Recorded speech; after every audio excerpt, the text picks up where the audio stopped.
रामकृष्ण हरी. आज आपण श्री गुरुचरित्रातील अध्याय 22 बघणार आहोत. त्याआधी तुम्ही जर नवीन असाल तर ह्या चॅनलला सबस्क्राईब करा. तसेच व्हिडिओ आवडल्यास नक्की लाईक करा, शेअर करा आणि कमेंट करायला विसरू नका. तर मग चला आता आपण बघूया अध्याय 22. वांज म्हैस दुभती झाली. ओम श्री गणेशाय नमः. श्री सरस्वत्यै नमः. श्री गुरुभ्यो नमः. श्री कुलदेवतायै नमः. नामधारक शिष्य सिद्धयोग्यांच्या चरणांना वंदन करून म्हणाला, अहो योगेश्वर मुनिवर्य, तुमचा जय जयकार असो. तुम्ही खरोखर भवसागर तारक आहात. अज्ञानरूपी अंधार दूर करणारे तुम्ही दिव्य ज्योती आहात. तुमचे चरण स्पर्श होताच मला ज्ञानप्राप्ती झाली. माझे मन परमार्थाकडे वळले आहे.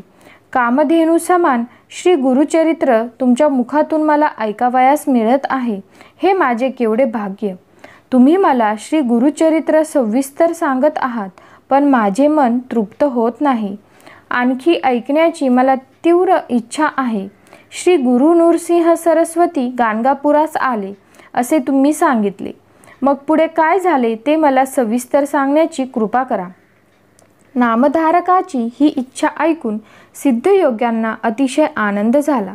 ते नामधारकाचे कौतुक करीत म्हणाले, नामधारका, तू खरोखर धन्य आहे. या जगात तू पूज्य होशील. तू जो मला प्रश्न विचारलास त्यामुळे माझ्या मनाला अतिशय आनंद झाला आहे. तुला श्री गुरुचरित्र सांगताना मला आनंद होत आहे. श्री गुरु नृसिंह सरस्वती गाणगापुरास आल्यानंतर भीमा अमर ज्या संगमावर गुप्तपणे राहू लागले, त्या संगमावर अश्वत्थ वृक्ष आहे. ते स्थान वरदभूमी म्हणून प्रसिद्ध आहे. तो संगम प्रयाग समान असून तेथे अष्टतीर्थे आहेत. त्या तीर्थाचे महात्म्य अपार आहेत. त्याविषयी मी तुला नंतर सांगेन. तीर्थमहिमा प्रकट व्हावा व भक्तजनांचा उद्धार व्हावा यासाठी श्री गुरूंनी तेथे वास्तव्य केले. सूर्याची किरणे झाकून राहत नाही त्याप्रमाणे श्री गुरु तेथे गुप्तपणे राहत होते, तरी त्यांची ख्याती सर्वत्र झालीच. श्री गुरु मध्यान्हकाळी भिक्षेच्या निमित्ताने गाणगापुरात जात असत. ते गाव अग्रहार होते. त्या गावात वेदज्ञ ब्राह्मणांची 100 घरे होती. राजाकडून त्यांना जमिनी मिळालेल्या होत्या. त्यामुळे सगळे ब्राह्मण तसे सुखासमाधानात होते. त्या गाणगापुरात एक दरिद्री ब्राह्मण होता. त्याच्या पत्नीचे नाव पतिव्रता असे होते. ती नावाप्रमाणेच मोठी पतिपरायण होती, साध्वी होती. तो ब्राह्मण 4 घरी भिक्षा मागून आपले व आपल्या पत्नीचे पोट भरत असे. त्या ब्राह्मणाच्या घरी एक म्हैस होती, पण ती भाकड होती. ती दूध देत नसत. त्यामुळे तिला वेसन घातली होती. गावातील लोक दगडमाती आणण्यासाठी तिला भाड्याने नेत असत. त्यापासून त्या ब्राह्मणाला 4 पैसे मिळत असत. श्री गुरु भिक्षा मागण्यासाठी गाणगापुरात जात असत. एके दिवशी मध्यान्हकाळी श्री गुरु त्या दरिद्री ब्राह्मणाच्या घरी भिक्षा मागण्यासाठी गेले. तो ब्राह्मण भिक्षेसाठी गावात गेला होता. तो ब्राह्मण दरिद्री आहे, पोटासाठी भिक्षा मागतो आहे हे श्री गुरूंना माहीत नसेल का? तो ब्राह्मण दरिद्री असला तरी सात्विक वृत्तीचा होता, सज्जन होता. आहे त्यात समाधान मानणारा होता, सज्जन होता. परमेश्वराला असलेच भक्त आवडतात.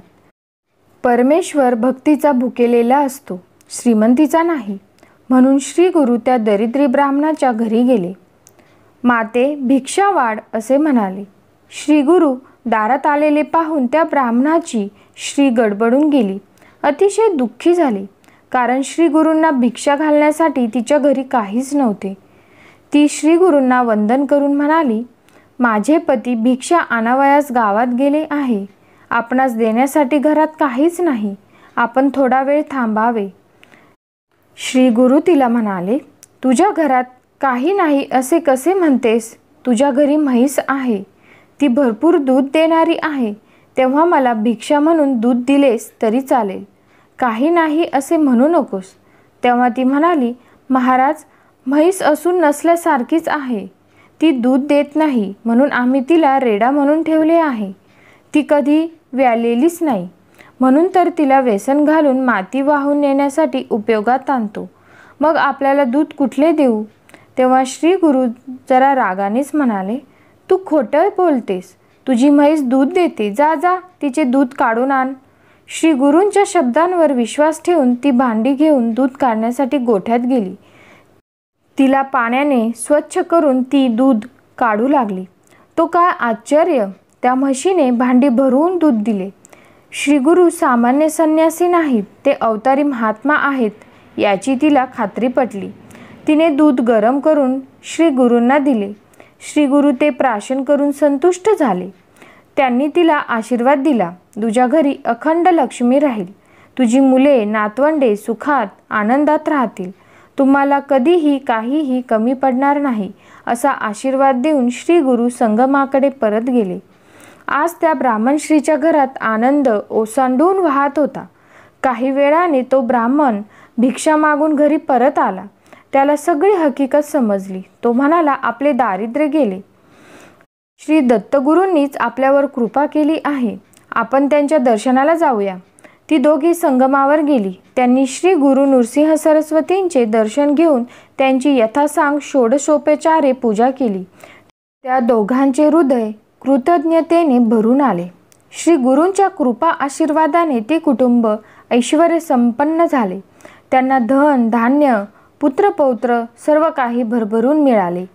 ही कथा सांगून सिद्धयोगी नामधारकाला म्हणाले, श्री गुरु दत्तात्रेयांची ज्यांच्यावर कृपा होते त्याला दुःख दैन्य दारिद्र्य कधीही भोगावे लागत नाही. त्याला 8 प्रकारची ऐश्वर्ये प्राप्त होतात. यासाठीच सरस्वती गंगाधर श्री गुरुचरित्र विस्ताराने सांगतात. ते जो कोणी श्रवण करेल त्याला कधीही दैन्य दारिद्र्य भोगावे लागणार नाही. अशा रीतीने श्री गुरुचरित्रामृतातील वांज म्हैस दुभती झाली नावाचा 22वा अध्याय समाप्त झाला. श्री गुरुदेव दत्त. श्री गुरुदत्तात्रेयार्पणमस्तु. आता आपण या अध्यायाचे आध्यात्मिक रहस्य बघूया. भाव व भक्ती दोन्ही हवीत. भावेविना भक्ती व्यर्थ आहे. भावपूर्ण भक्ती असेल तर देव केव्हा व कशी कृपा करील हे सांगता येत नाही. या अध्यायात श्री नृसिंह सरस्वती हे गाणगापुरातील एका गरीब ब्राह्मणाच्या घरी भिक्षा मागायला जातात ही कथा आहे. त्यांच्या घरी वांज म्हैस होती. विप्रपत्नीला जेव्हा श्री गुरूंनी सांगितले तेव्हा त्यांच्या शब्दावर विश्वास ठेवून दूध काढायला गेली. त्यावेळी वांज म्हशीनेही दूध दिले. ते दूध पिऊन ते निघून गेले. स्वामींची दैवी शक्ती होती ही गोष्ट निराळी, परंतु ती प्रकट होऊन वांज म्हशीला दूध आले याला दुसरे एक कारण असे की ती विप्रपत्नी खरी सुशील सद्भाव संपन्न होती. सद्भावाचे सामर्थ्य असे आहे. देवाची कृपा आकर्षण करण्याचे त्यात सामर्थ्य आहे. ह्या अध्यायाच्या नित्य पठनाने काय लाभ झाला त्याची एक गोष्ट.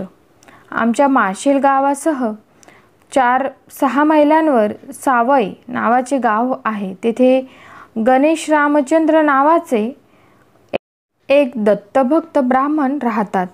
त्यांनी तेथे थोड्या वर्षापूर्वी एक दत्त मंदिर बांधले. मंदिरात श्री दत्त यांबरोबर गणपतीचीही मूर्ती स्थापन केली आहे, म्हणून त्याला गणेश दत्त मंदिर असे म्हणतात.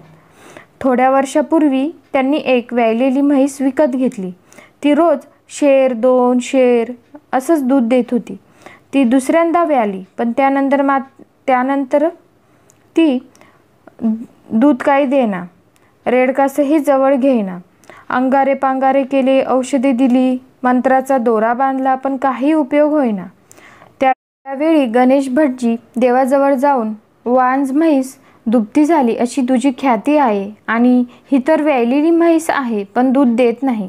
क्षमा करून कृपा करा व सेवा घेऊन कल्याण करा अशी प्रार्थना करून देवाजवळ नारळ ठेवला व अभिषेक करून श्री गुरुचरित्राचा 22वा अध्याय वाचून म्हशीला देवाची विभूती लावली.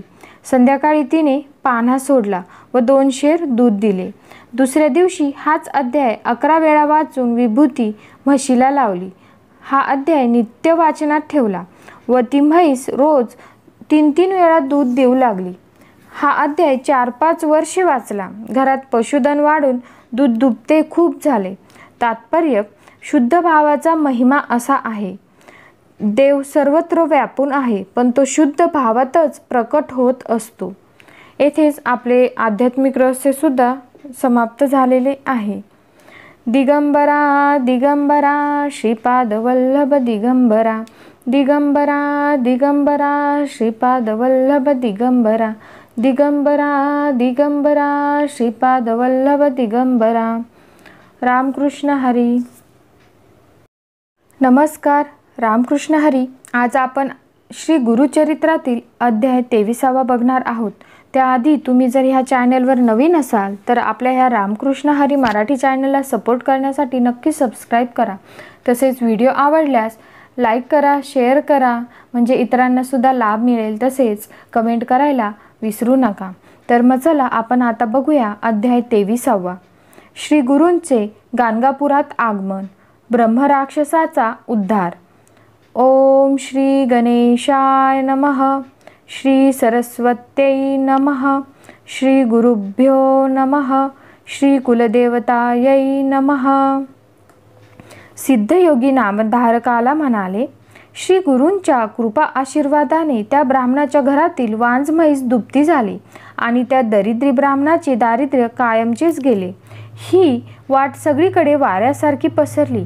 दुसऱ्या दिवशी त्या गावातील काही लोक त्या ब्राह्मणाकडे आले व नेहमीप्रमाणे माती वाहून नेण्यासाठी त्याची वांज म्हैस भाड्याने मागू लागली. तेव्हा तो ब्राह्मण म्हणाला, माझी म्हैस दुभती आहे, 2-2 घागरी दूध देते. ती म्हैस मी माती वाहण्यासाठी देणार नाही. ब्राह्मणाने असे सांगितले असता ते लोक आश्चर्याने अवाक झाले. ब्राह्मणाच्या बोलण्यावर त्यांचा विश्वास बसेना. ते म्हणाले, कालपर्यंत वांज असलेली म्हैस आज अचानक दुभती कशी झाली? तेव्हा त्या ब्राह्मणाने त्या लोकांना गोठ्यात नेऊन त्यांच्या देखत त्या म्हशीचे 2 घागरी दूध काढून सर्वांना दाखवले. त्यामुळे लोकांची खात्री पटली. ते आले तसे परत गेले. ही बातमी गावभर झाली. ही बातमी गावाच्या राजाला समजताच तो त्या ब्राह्मणाच्या घरी गेला. त्या ब्राह्मणाने सगळी हकीकत सांगताच त्या राजालाही श्री गुरु नृसिंह सरस्वतींच्या भेटीची ओढ लागली. मग तो आपल्या परिवारासह समारंभपूर्वक संगमावर श्री गुरूंच्या दर्शनाला गेला. श्री गुरूंच्या चरणांना मोठ्या भक्तिभावाने वंदन करून तो म्हणाला, स्वामी, आज आपल्या दर्शनाने मी खरोखर धन्य झालो. आपण साक्षात त्रिमूर्ती अवतार आहात. आमच्यासारख्या सामान्य बुद्धीच्या माणसांना आपले महात्म्य कसे कळणार? आपणच या जगाचे उद्धार करते आहात. भक्तजनांचा उद्धार करण्यासाठीच आपण या पृथ्वीवर अवतार घेतला आहे. आपण मनुष्यवेशधारी परमेश्वर आहात. मी अज्ञानी नरजीव आहे. आपण माझा उद्धार करा. त्या राजाने अशी प्रार्थना केली असता श्री गुरु प्रसन्न झाले. ते त्याला म्हणाले, आम्ही अरण्यवासी संन्यासी, आमच्याकडे तुझे काय काम आहे? तू आपल्या परिवारासह येथे कशासाठी आला आहेस? तुला काय हवे आहे? त्यावर तो राजा हात जोडून म्हणाला, आपण भक्तजनांचा उद्धार करणारे प्रत्यक्ष नारायण आहात.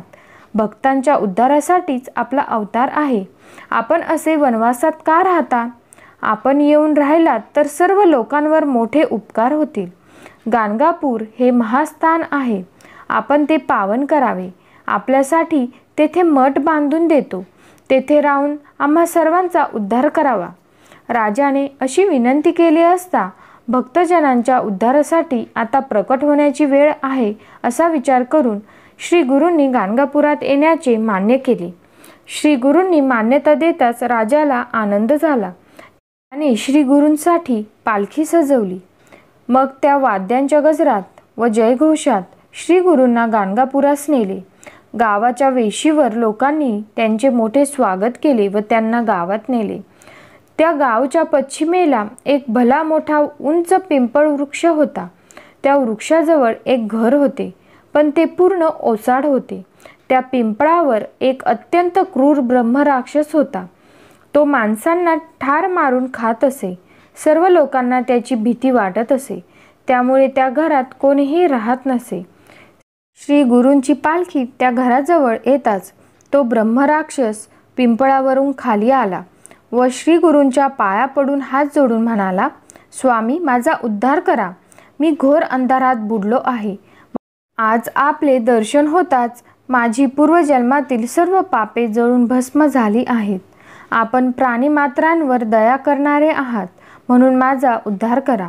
मी आपणास शरण आलो आहे. श्री गुरूंनी त्याची आर्तता ओळखली. त्यांनी मस्तकावर वरदहस्त ठेवला. त्याच क्षणी त्याला मनुष्यरूप प्राप्त झाले. त्याने श्री गुरूंच्या चरणांवर लोळण घेतली. श्री गुरु त्याला म्हणाले, तू ताबडतोब संगमावर जा व तेथे स्नान कर. तू मुक्त होशील. तुला पुनर्जन्म मिळणार नाही. श्री गुरूंनी असे सांगताच तो ब्रह्मराक्षस भीमा अमरज संगमावर गेला. तेथे स्नान करताच तो मुक्त झाला. हा चमत्कार पाहून आश्चर्यचकित झालेले लोक म्हणाले, अहो, आपल्या गाणगापुरात आलेले स्वामी साक्षात त्रैमूर्ती ब्रह्मा विष्णू महेश आहेत. आपले भाग्य थोर, म्हणूनच त्यांचे चरण दर्शन लाभले. राजाने गाणगापुरात श्री गुरूंसाठी सुंदर मठ बांधून दिला. श्री गुरु त्या मठात राहू लागले. राजा दररोज मोठ्या भक्तिभावाने यथासांग पूजा अर्चा करीत असे. श्री गुरु नित्यनेमाने रोज अनुष्ठानासाठी संगमावर जात असत व मध्यान्हकाळी मठात परत येत असत. कधीकधी तो राजा श्री गुरूंना पालखीत बसवून राजेशाही थाटात संगमावर नेत असे व परत आणत असे. वास्तविक श्री गुरूंना असल्या थाटामाटाची ऐश्वर्याची काहीच आवश्यकता नव्हती, पण तो राजा मोठा श्रद्धाळू भाविक होता. श्री गुरूंचा भक्त होता. परमेश्वर भक्ताधीन असतो, म्हणूनच श्री गुरु राजाला समाधान वाटावे त्याच्या इच्छेला मान देत असत. श्री गुरु मठात आल्यापासून त्यांची कीर्ती सर्वत्र होऊ लागली. त्यावेळी कुमसी नावाच्या गावात त्रिविक्रम भारती नावाचा एक वैदिक तपस्वी ब्राह्मण राहत होता. तो 3 वेद जाणणारा होता. तो श्री गुरु नृसिंहाचा परमभक्त होता व तो नित्य नृसिंहाची मानसपूजा करीत असे. श्री गुरु नृसिंह सरस्वतींची कीर्ती त्याच्या कानावर आली. तो स्वतःशीच म्हणाला, हा गाणगापुरात आलेला संन्यासी मोठा दांभिक वाटतो. हा स्वतःला संन्यासी म्हणवतो आणि राजाच्या पालखीतून मिरवतो. याला काय म्हणावे? खऱ्या संन्याशाला या डामडौलाची पालखीची काय गरज? हा त्रिविक्रम भारती आपली निंदा करतो हे श्री गुरूंनी अंतर्ज्ञानाने ओळखले. मग त्यांनी त्याला भेटण्याचे ठरवले. ही हकीकत सांगून सिद्धयोगी नामधारकाला म्हणाले, नामधारका, यानंतर एक अपूर्व कथा घडली. ती मी तुला सविस्तर सांगतो. ती तू एकाग्रचित्ताने ऐक. अशा रीतीने श्री गुरुचरित्रामृतातील श्री गुरूंचे गाणगापुरात आगमन, ब्रह्मराक्षसाचा उद्धार नावाचा 23वा अध्याय समाप्त झाला. श्री गुरुदेव दत्त. श्री गुरुदेव दत्त. श्री गुरुदेव दत्त. श्री गुरुदत्तात्रेयार्पणमस्तु. आध्यात्मिक रहस्य. जीवांचे जन्म व त्यांच्या हातून घडणारी कर्मे त्यांच्या पूर्वप्रारब्धानुसार होत असतात. सत्पुरुषांचे जन्म व कर्मे ही भक्तजनांच्या प्रारब्धानुसार असतात. ज्या ज्या जीवांची पुण्यकर्मे फलोन्मुख झाली असतील त्या आणि ज्यांचा ऋणानुबंध या अवतारी देहाशी असेल त्या त्या जीवांच्या याकरता हे अवतारी पुरुष तिकडे तिकडे जातात व लांबच्या ऋणानुबंधी लोकांना आकर्षून घेत असतात. अनेक सिद्ध महात्म्यांचे जन्म कोठे झाले, त्यांचा प्रवास कोठे झाला, त्यांचा मुक्काम कोठे होतो, ते शेवटी कोठे स्थिर झाले व त्यांनी किती व कोणकोणत्या जीवांचा उद्धार केला. उदाहरणार्थ केडगावचे नारायण महाराज, सिद्धारूढ स्वामी वगैरे यांचा विचार केला असता ही गोष्ट स्पष्ट होते. श्री गुरूंनी वांज म्हैस बाळगणाऱ्या त्या ब्राह्मण दाम्पत्याकडून सेवा घेऊन त्यांचा मग उद्धार केला. त्या म्हशीने त्या ब्राह्मणाचे मागल्या जन्मीचे ऋण देणे होते, म्हणून तिला त्याच्या घरी म्हैस होऊन राहावे लागले व तिच्या कष्टांवर त्या दाम्पत्याचा निर्वाह चालत असे. त्या म्हैस बाळगणाऱ्या जीवाचा काही पुण्यांशही होता. त्यामुळे श्री गुरूंच्या आज्ञेने तिला दूध येऊ लागले व ते दूध श्री गुरूंच्या मुखी लागले.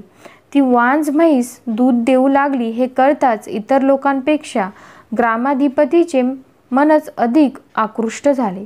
त्याने स्वामींना संगमावरून गावात येऊन राहण्याची विनंती केली. वाटेत तो ब्रह्मराक्षस उद्धार करून घेण्यासाठी त्यांच्या पुढे नमस्कार घालून शरण आला. त्याला काही घोर पापांमुळे राक्षसाचा जन्म मिळाला होता. त्या ब्रह्मराक्षसामध्ये सत्वगुणाचा अंश असल्यामुळे श्री गुरूंच्या स्वरूपाचे त्याला ज्ञान झाले. म्हणूनच मुक्तीविषयी प्रार्थना करणाऱ्याची बुद्धी त्याला झाली. वांज म्हैस दुधावली. त्यांनी राक्षसाला मुक्ती दिली. पामर, नित्यसंसारी व मुक्तियोग्य असे जीवांचे 3 प्रकार कल्पिले तर मुक्तियोग्य जी साधुसंत व अवतारी पुरुष यांच्यावर श्रद्धा बसते. सर्वांची बसत नाही याबद्दलची उदाहरणे कित्येक असतात. मुक्तियोग्य जीवही अज्ञानाने ही केव्हा विकल्पी बनतात, परंतु कृपाळू परमात्मा तशा जीवांचे ग्रह दूर करून त्यांना ज्ञानाचा प्रकाश देऊन त्यांचा उद्धार करतात. हे पुढील अध्यायातील गोष्टीवरून सिद्ध होते. इथेच आध्यात्मिक रहस्य समाप्त झालेले आहे. दिगंबरा दिगंबरा श्रीपादवल्लभ दिगंबरा, दिगंबरा दिगंबरा श्रीपादवल्लभ दिगंबरा, दिगंबरा दिगंबरा श्रीपादवल्लभ दिगंबरा, दिगंबरा दिगंबरा श्रीपादवल्लभ दिगंबरा. धन्यवाद. रामकृष्ण हरी. नमस्कार. रामकृष्ण हरी. आज आपण श्री गुरुचरित्रातील अध्याय 24 बघणार आहोत. त्याआधी तुम्ही जर ह्या चॅनलवरती नवीन असाल तर ह्या चॅनलला सबस्क्राईब करायला विसरू नका. तसेच लाईक करा, शेअर करा आणि कमेंट करायला विसरू नका. अध्याय 24. त्रिविक्रम भारतीचा उद्धार. ओम श्री गणेशाय नमः. श्री सरस्वत्यै नमः. श्री गुरुभ्यो नमः. श्री कुलदेवतायै नमः. नामधारक सिद्धमुनींना म्हणाला, त्रिविक्रम भारती श्री गुरु नृसिंह सरस्वतींची दांभिक संन्यासी अशी निंदा करीत होता. हे अंतर्ज्ञानाने श्री गुरूंना समजले. त्यानंतर काय झाले ते मला विस्तारपूर्वक सांगा. सिद्धमुनी म्हणाले, नामधारका, ती मोठी अद्भुत कथा आहे, ती ऐक. कुमसी नावाचा त्रिविक्रम भारती श्री गुरूंची दांभिक ढोंगी संन्यासी अशा शब्दात सतत निंदा करीत असे. सर्व जगाचे मन ओळखणाऱ्या श्री गुरूंना हे समजले. तेव्हा त्याला प्रत्यक्ष भेटून त्याच्या मनातील गैरसमज दूर करावा असे श्री गुरूंना वाटले. ही गोष्ट त्यांनी राजाला सांगितली. तेव्हा राजाने त्यांच्या प्रवासाची तयारी केली. पालखी सजवली, हत्ती, घोडे, पायदळ शृंगारले. श्री गुरु पालखीत बसले. मग वाद्यांच्या गजरात श्री गुरूंची स्वारी त्रिविक्रम भारतीला भेटण्यासाठी कुमसी गावाकडे निघाली. त्याचवेळी कुमसी गावात त्रिविक्रम भारती त्याचे उपास्य दैवत नृसिंहाची मानसपूजा करीत होता. परंतु त्या दिवशी नृसिंहाची मूर्ती त्याच्या डोळ्यापुढे येईना. त्याने डोळे मिटून खूप प्रयत्न केला, पण नृसिंहाची मूर्ती काही प्रकट होईना. आज असे का होत आहे हे त्याला समजेना. तो निराश झाला. माझी आजपर्यंतची सगळी साधना व्यर्थ गेली अशा विचाराने तो अगदी निराश उदास झाला. त्याने डोळे उघडून समोर पाहिले. तो नदीवरून श्री गुरूंची पालखी येत असलेली दिसली. त्या पालखीत त्याला त्याचे उपास्य दैवत जे नृसिंह त्यांचीच मूर्ती दिसली. त्या पालखीबरोबर जे सैनिक होते ते सर्व श्री गुरूंसारखेच दंडधारी संन्यासी दिसत होते. ते सगळे दृश्य पाहून त्रिविक्रम भारतीला मोठे आश्चर्य वाटले. त्याचा सगळा अहंकार गळून पडला. आपण पाहतो आहोत हे सत्य की भास त्याला काही समजेना. तो धावतच त्या पालखीजवळ गेला. पालखीत विराजमान असलेल्या नृसिंहाला आपल्या उपास्य दैवतेला साष्टांग नमस्कार घालून तो म्हणाला, महाराज, आपण मला नृसिंह रूपात दर्शन दिलेत. मी खरोखर धन्य झालो. आपण ब्रह्मा विष्णू महेश रूप आहात. अविद्य मायेने मी आपणास ओळखू शकलो नाही. आपले स्वरूप केवळ अचिंत्य आहे. चर्मचक्षूंनी ते ओळखता येणार नाही. आपणच खरोखर नृसिंह आहात. आता मला निजरूपात दर्शन देण्याची कृपा करावी. त्रिविक्रम भारतीने अशी प्रार्थना केली असता श्री गुरु प्रसन्न झाले. त्यांनी आपली योगमाया आवरून निजरूप दाखवले. त्यावेळी श्री गुरु त्याला म्हणाले, तू आमची निंदा करतोस म्हणूनच आम्ही तुला भेटावयाला आलो. तू मानसपूजेत नृसिंह मूर्तीची पूजा करतोस. त्या नृसिंहाचे तुला दर्शन झाले ना? जे नृसिंह तेच आम्ही आहोत. आता आम्ही दांभिक आहोत का हे तूच ठरव. श्री गुरु असे म्हणाले असता त्रिविक्रम भारतीच्या मनातील संशय नाहीसा झाला. श्री नृसिंह सरस्वती व आपले उपास्य दैवत नृसिंह एकच आहेत. श्री गुरु हे चराचर व्यापक परमात्मा परमेश्वर आहेत याची त्याला खात्री पटली. मग तो श्री गुरूंना शरण गेला व त्यांचे स्तवन करू लागला. तो म्हणाला, स्वामी मला क्षमा करा. अविद्येमुळे मी आपले स्वरूप ओळखले नाही, पण परमात्मा परमेश्वर आहात. आपण ज्याच्यावर कृपा कराल तो कळीकाळालाही जिंकेल. आपण भवसागर तारक त्रिमूर्ती अवतार आहात. आज आपले चरण दर्शन झाल्याने मी धन्य झालो. आपण भक्तवत्सल कृपामूर्ती आहात. आता माझा उद्धार करा. मी आपणास शरण आलो आहे. माझा स्वीकार करा.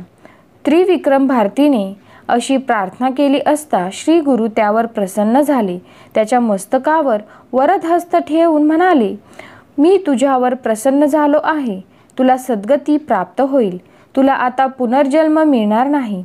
असा वर देऊन श्री गुरु गाणगापुरास परत गेले. ही कथा सांगून सिद्धयोगी नामधारकाला म्हणाले, नामधारका, श्री गुरु महात्म्य हे असे आहे. त्रिमूर्ती अवतार असलेले श्री गुरु आपल्या भक्तांचा उद्धार करण्यासाठीच मनुष्य रूपाने राहिले होते. त्यांना जे मनुष्य म्हणतील ते सप्तजन्मपर्यंत नरकवास भोगतील. गुरु हाच ब्रह्मा, गुरु हाच विष्णू व गुरु हाच महेश्वर आहे. तो परब्रह्म स्वरूप आहे असे वेदपुराणेही सांगतात. म्हणून श्री गुरु त्रिमूर्ती आहेत अशी दृढ श्रद्धा ठेवावी व त्यांना शरण जावे. श्री गुरुचरित्र कामधेनू आहे. या कलियुगातील ती अमृताची पानपोई आहे. ज्ञानीजन त्याचे सेवन करतात. सरस्वती गंगाधर निश्चयाने सांगतात, हे श्री गुरुचरित्र जे भक्तिभावाने श्रवण पठण करतील त्यांना चारी पुरुषार्थाची प्राप्ती होईल. अशा रीतीने श्री गुरुचरित्रामृतातील त्रिविक्रम भारतीचा उद्धार नावाचा 24वा अध्याय समाप्त झाला. श्री गुरुदेव दत्त. श्री गुरुदत्तात्रेयार्पणमस्तु. आध्यात्मिक रहस्य बघूया. भगवंताच्या अवतारी देहाचे मर्म अथवा स्वरूप ब्रह्मज्ञानी व ब्रह्मनिष्ठ पुरुषांनाही कळणे कठीण असते. एकनाथी भागवतात म्हटलेच आहे, सुखे होईल ब्रह्मज्ञान परिस्वलीला देहधारण याचे नेनती पर्यवसान अतिसज्ञान साकल्पे. अवतार देहाला लीला विग्रह लीला देह असेही म्हणतात. जीवांचे देह हे कर्मदेह म्हणजे कर्मानुसार प्राप्त झालेले व भगवंताचे अवतार देह हे त्याने स्वेच्छेनुसार घेतलेले देह होत. भागवतात अवतार देहांना स्वेच्छोपात्त तनुः असे म्हटले आहे. या तनूचा अंत ब्रह्मदेवादिकांनाही लागत नाही. श्री कृष्ण अवतारात गायी व वासरे स्वतःच्याच मायेने नवी निर्माण करून ब्रह्मदेवाचा व गोवर्धन पर्वत 7 दिवस करंगळीवर उचलून कृष्णाने इंद्राचा गर्व हरण केला ते प्रसिद्धच आहे. आणि त्रिविक्रम भारती हे 3 वेद जाणणारे मोठे पंडित व उपासकही आणि नृसिंह सरस्वतींना सामान्य बैरागी समजून त्यांनी त्यांची निंदा केली. श्री गुरूंनी त्यांच्यावर रागावून त्यांना शिक्षा केली नाही, तर त्यांच्या गावी स्वतः जाऊन त्यांना आपले व्यापक विश्वरूप दाखवून कृतार्थ केले. हे त्यांच्या उपासनेचे फळ व श्रीगुरूंचे भक्तवात्सल्य समजावे. येथेच आपले आध्यात्मिक रहस्य सुद्धा समाप्त झालेले आहे. तर मग चला आपण आता थोडेसे नामस्मरण करूया. दिगंबरा दिगंबरा श्रीपाद वल्लभ दिगंबरा दिगंबरा दिगंबरा श्रीपाद वल्लभ दिगंबरा दिगंबरा दिगंबरा श्रीपाद वल्लभ दिगंबरा दिगंबरा दिगंबरा श्रीपाद वल्लभ दिगंबरा. धन्यवाद. रामकृष्ण हरी. श्री गुरुदेव दत्त. नमस्कार. रामकृष्ण हरी. आज आपण श्री गुरुचरित्रातील अध्याय 25वा बघणार आहोत. त्याआधी तुम्ही जर ह्या चॅनलवरती नवीन असाल तर आपल्या रामकृष्ण हरी या मराठी चॅनलला सपोर्ट करण्यासाठी नक्की सबस्क्राईब करा. तसेच व्हिडिओ आवडल्यास लाईक करा, शेअर करा आणि कमेंट करायला विसरू नका. तर मग चला आता आपण बघूया अध्याय 25वा. गर्विष्ठ ब्राह्मणांचा जयपत्राविषयी हट्ट. ओम श्री गणेशाय नमः. श्री सरस्वत्यै नमः. श्री गुरुभ्यो नमः. श्री कुलदेवतायै नमः. सिद्धयोग्यांचा जय जयकार करीत नामधारक म्हणाला, योगीराज, तुम्ही खरोखर संसार सागर तारक आहात. मला याची खात्री पटली आहे. तुम्ही मला परमार्थ सांगून माझ्यावर अनंत उपकार केले आहेत. श्री गुरु नृसिंह सरस्वती हे त्रिमूर्ती अवतार आहेत. जे लोक अज्ञानी असतात त्यांना ते सामान्य मनुष्य वाटतात, पण ज्ञानी लोकांना प्रत्यक्ष म्हणजे साक्षात परमेश्वर वाटतात. श्री गुरूंनी त्रिविक्रम भारतीला आपले खरे परमेश्वरी रूप दाखवले व त्याचे अज्ञान दूर केले. मग पुढे काय झाले ते मला सविस्तर सांगण्याची कृपा करा. नामधारकाने अशी विनवणी केली असता सिद्धयोगी म्हणाले, वत्सा नामधारका, त्या श्री गुरूंची लीला खरोखर अगम्य आहे. त्यांच्या सर्व लीला मी सांगू लागलो तर पुष्कळ वेळ लागेल. कथा ही खूप मोठी होईल, पण थोडेफार तुला सांगतो, ऐक. विदुरा नगरात एक यवन राजा होता. तो अत्यंत क्रूर व कमालीचा ब्राह्मण द्वेष्टा होता. तो नित्य पशुहत्या करीत असे व आपल्या सभेत ब्राह्मणांना बोलावून त्यांना वेद म्हणावयास सांगत असे. तो मोठमोठ्या विद्वान ज्ञानी ब्राह्मणांना आपल्याकडे बोलावून सांगत असे, तुम्ही माझ्या येथे सर्व वेद म्हणा, मी तुम्हाला भरपूर पैसे देईन. जो कोणी मला वेदार्थ सांगेल त्याची मी विशेष पूजा करीन. त्यात जे मोठे ज्ञानी असत ते सांगत, आम्ही मतिहीन म्हणजे अज्ञानी आहोत, आम्हाला वेदातले काहीही समजत नाही असे सांगून ते तेथून काढता पाय घ्यायचे. परंतु जे मूर्ख अज्ञानी असत ते पैशाच्या लोभाने त्या यवनाकडे जाऊन वेदपठन करीत असत. त्यावेळी यज्ञकांडाचा अर्थ ऐकताना तो दृष्ट यवन राज कुत्सितपणे हसून म्हणायचा, तुम्ही ब्राह्मण यज्ञ करता तेव्हा पशुहत्या करतात, ती तुम्हाला चालते, मग आम्ही पशुहत्या केली तर काय बिघडते. असे बोलून तो ब्राह्मणांची यथेच्छ निंदा नालस्ती करायचा व जो विद्वान असेल त्याला भरपूर धन देत असे. ही बातमी ऐकून ठिकठिकाणचे अनेक ब्राह्मण केवळ धनाच्या लोभाने त्या यवनाकडे येऊन त्याला वेद म्हणून दाखवित असत. या कलियुगात असे जे मतिहीन मदोमंत द्रव्यलोभी असतील ते यमलोकाला जाण्याच्या योग्यतेचे असतील यात तीळमात्र शंका नाही. एकदा काय झाले, द्रव्यलोभी असे 2 ब्राह्मण त्या विदुरा नगरात आले. ते यवन राजाला भेटले व आपली कीर्ती आपणच सांगू लागले. ते म्हणाले, आम्ही 3 वेदांचे सांगोपांग अध्ययन केले आहे. सगळे वेद आम्हाला तोंडपाठ आहेत. वेदांविषयी आमच्याबरोबर वादविवाद करण्यास चारित राष्ट्रात कोणीही नाही. तुमच्या नगरात असे कोणी असतील तर त्यांना आमच्याशी वेदचर्चा करण्यासाठी बोलवावे. राजाने ते आव्हान स्वीकारले. त्याने आपल्या नगरातील विद्वान ब्राह्मणांना बोलावून घेतले. राजा त्यांना म्हणाला, तुम्ही या 2 ब्राह्मणांशी वेदविषयक चर्चा करा. तुमच्यापैकी जो जिंकेल त्याला मी भरपूर धन देईल. त्यावर ते विद्वान ब्राह्मण म्हणाले, हे दोन्ही ब्राह्मण पंडित आहेत. या दोघांना जिंकून शकेल असा आमच्यात कोणीही नाही. हे आमच्यापेक्षा थोर आहेत. राजाने ते मान्य करून त्या 2 ब्राह्मणांना वस्त्र अलंकार देऊन मोठा सन्मान केला. त्यांची हत्तीवरून मिरवणूक काढली. राजाने केलेल्या सन्मानाने त्या दोघांना अधिकच गर्व झाला. ते राजाला म्हणाले, आमच्याशी वादविवाद करण्यास कोणीही मिळत नाही, मग आमचे मोठेपण सिद्ध कसे होणार. आता आम्ही अन्यत्र जातो. आमच्याशी वादविवाद करण्यास कोणी भेटला तर त्याच्याशी चर्चा करू. कोणी मिळाला नाही तर जायपत्र घेऊन पुढे जाऊ. राजाने ते मान्य केले. मग राजाचे संमतीपत्र घेऊन ते दोघे ब्राह्मण गावोगाव फिरू लागले. त्यांच्याबरोबर वाद घालण्यास कोणीच तयार नसल्याने प्रत्येकाकडून जयपत्र घेऊन ते फिरत फिरत दक्षिणेकडे भीमातीरी असलेल्या कुमसी गावी आले. त्याच गावात महाज्ञानी त्रिविक्रम भारती पंडित राहत होता. त्याला 3 वेद येत होते व तो अनेक शास्त्रात पारंगत होता. त्या गर्विष्ठ ब्राह्मणांना गावातील लोकांकडून त्रिविक्रम भारतीची माहिती समजली. मग ते त्रिविक्रम भारतीकडे गेले आणि म्हणाले, तू स्वतःला मोठा त्रिवेदी समजतोस तर मग आमच्याशी चर्चा करण्यास तयार हो, नाहीतर जयपत्र लिहून दे. त्या ब्राह्मणाचे हे उन्मत्त बोलणे ऐकून त्रिविक्रम भारती म्हणाला, अहो 3 कसले, एक सुद्धा वेद येत नाही. मला वेदातले काहीही कळत नाही.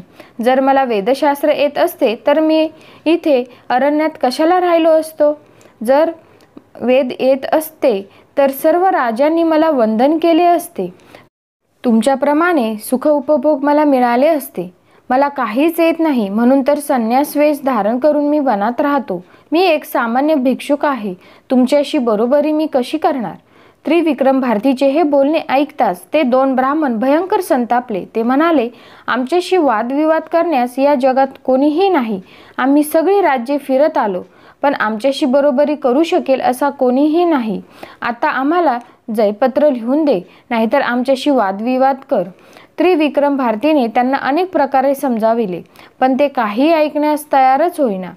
त्रिविक्रम भारतीने विचार केला, या ब्राह्मणांना भलताच गर्व झाला आहे. हे अपमान करीत आहेत. आता यांना चांगलीच शिक्षा होईल. त्रिविक्रम भारती त्या ब्राह्मणांना म्हणाला, आपण गाणगापुरात जाऊया. तेथे आमचे गुरु आहेत. त्यांच्या समक्ष तुम्हाला जयपत्र दिले जाईल. त्या दोघांनी मान्य केले. ते मेन्यात बसून गाणगापुराकडे निघाले. त्रिविक्रम भारतीसारख्या परमज्ञानी पुरुषाला पायी चालत येण्यास लावले. यामुळे ते अल्पायुषी झाले. गाणगापुरास आल्यावर त्रिविक्रम भारतीने श्री गुरूंच्या पाया पडून त्यांना सर्व हकीकत सांगितली. श्री गुरूंच्या सर्व काही लक्षात आले. मग ते मंदस्मित करीत त्या दोघां ब्राह्मणाला म्हणाले, तुम्ही दोघे कशासाठी आला आहात. आम्ही संन्यासी, आमच्याशी वाद घालून तुम्हाला काय मिळणार. समजा तुम्ही आमचा पराभव केला तर तुम्हाला कसलाही रस नाही. आम्ही बोलून चालून संन्यासी, आम्हाला हारजीत सारखीच. तुम्ही आम्हाला जिंकले तर तुमचा काय फायदा. असे बोलून श्री गुरूंनी त्यांना परावृत्त करण्याचा प्रयत्न केला. पण पालथ्या घड्यावर पाणी, विनाशकाले विपरीत बुद्धी हेच खरे. ते ब्राह्मण म्हणाले, जयपत्री मिळवणे ही आमची प्रतिष्ठा आहे. तेव्हा आमच्याशी चर्चा करा, नाहीतर दोघेही जयपत्रे लिहून द्या. मग श्री गुरु त्यांना म्हणाले, ब्राह्मणांनो, इतका गर्व योग्य नाही. गर्व सर्व विनाशाचे मूळ आहे. या गर्वामुळेच बाणासूर, रावण, कौरव लयाला गेले. वेद अनंत आहेत. ब्रह्मादिकांनाही थांगपत्ता लागलेला नाही अजून. वेद अनादि अनंत आहेत. त्याविषयी आपण कसली चर्चा करणार. तेव्हा गर्व सोडा. तुम्ही स्वतःला चतुर्वेदी म्हणवता, मग वेदांताविषयी तुम्हाला काय माहीत आहे. श्री गुरूंनी त्यांना परोपरीने समजावण्याचा प्रयत्न केला, पण त्याचा काही उपयोग झाला नाही. ते ब्राह्मण अत्यंत गर्वाने म्हणाले, आम्ही 3 वेदांचे सांगोपांग अध्ययन केले आहे. ही कथा सांगून सिद्धयोगी नामधारकास म्हणाले, नामधारका, त्या गर्विष्ठ ब्राह्मणांना श्री गुरूंनी काय उत्तर दिले ती मोठी अपूर्व कथा तुला सांगतो. ती एकाग्रचित्ताने ऐक. अशा रीतीने श्री गुरुचरित्रामृतातील गर्विष्ठ ब्राह्मणांचा जयपत्राविषयी हट्ट नावाचा 25वा अध्याय समाप्त झाला. श्री गुरुदत्तात्रेयार्पणमस्तु. आता याचे आपण आध्यात्मिक रहस्य थोडक्यात बघूया. कोणत्या जीवाचे पूर्वजन्म संस्कार कसे असतात हे संपूर्ण कळणे कोणा सामान्य माणसाला शक्य नव्हते. त्यातही अनुवंशिक संस्कार निराळे व त्या जीवाचे व्यक्तिगत संस्कार निराळे. जन्मकुंडलीवरून तज्ज्ञ ज्योतिषी कदाचित ते जाणू शकतील, पण हे जाणणे फार कठीण आहे. कार्यावरून कारणाचे अनुमान सुज्ञ लोक करू शकतात, पण सर्वज्ञ सत्पुरुषाशिवाय हे दुसऱ्या कोणालाही शक्य नाही. प्रस्तुत अध्यायातील राजा यवन असताना त्याला ब्राह्मणमुखाने वेद श्रवण करण्याची इच्छा मनात कुडा भाव असतानाही का व्हावी. वेदज्ञ ब्राह्मणांना विपुल द्रव्य देऊन त्याने त्यांचा गौरव का करावा हे समजणे कठीण आहे. युरोपीय पंडित मॅक्स मुल्लेर याने ऋग्वेदाचे संशोधन करून वेदग्रंथ छापला. त्यावेळी आपल्या भारतातील पंडितांनी त्याची फार वाहवा केली, पण त्याच्यातील कुडाभाव आमच्यातील एक प्रसिद्ध विद्वान श्री बालस्वामी यांनी आपल्या प्रेरणा नावाच्या मासिकात पुराव्यानिशी बाहेर काढला. मॅक्स मुल्लेरच्या लहानपणाची एक गोष्टच त्याच्या चरित्रात प्रसिद्ध झाली आहे. ती अशी की तो 8 वर्षाचा विद्यार्थी होता. इतर मुलांबरोबर मूळाक्षरे काढण्यासाठी बाकावर बसला होता. मुलांच्या वह्यांवर मूळाक्षरे काढून झाली, पण याने एक ओळही लिहिली नाही. तो आपल्या वहीच्या मागच्या बाजूस असलेल्या नकाशातील हिंदुस्थानाच्या नकाशाकडे निरखून पाहत होता. शिक्षक मुलांच्या वह्या पाहत आले व त्यांनी याचा कान धरला. तेव्हा तो शुद्धीवर आला. या मुलाचेच लक्ष हिंदुस्थानच्या नकाशाकडे इतके का वेधले? पूर्वजन्म संस्कार हेच याचे उत्तर.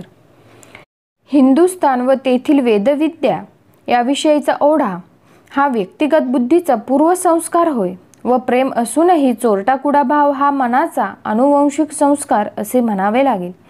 याच प्रकारे वरील यवन राजाची गोष्ट आहे असे दिसते. वेदोखिलो धर्ममूलम असे वेदांचे महत्त्व आहे. हे वेद ब्राह्मण वर्णाने रक्षण करून ठेवले आहे. हे त्याचे जगावर मोठे उपकार आहेत.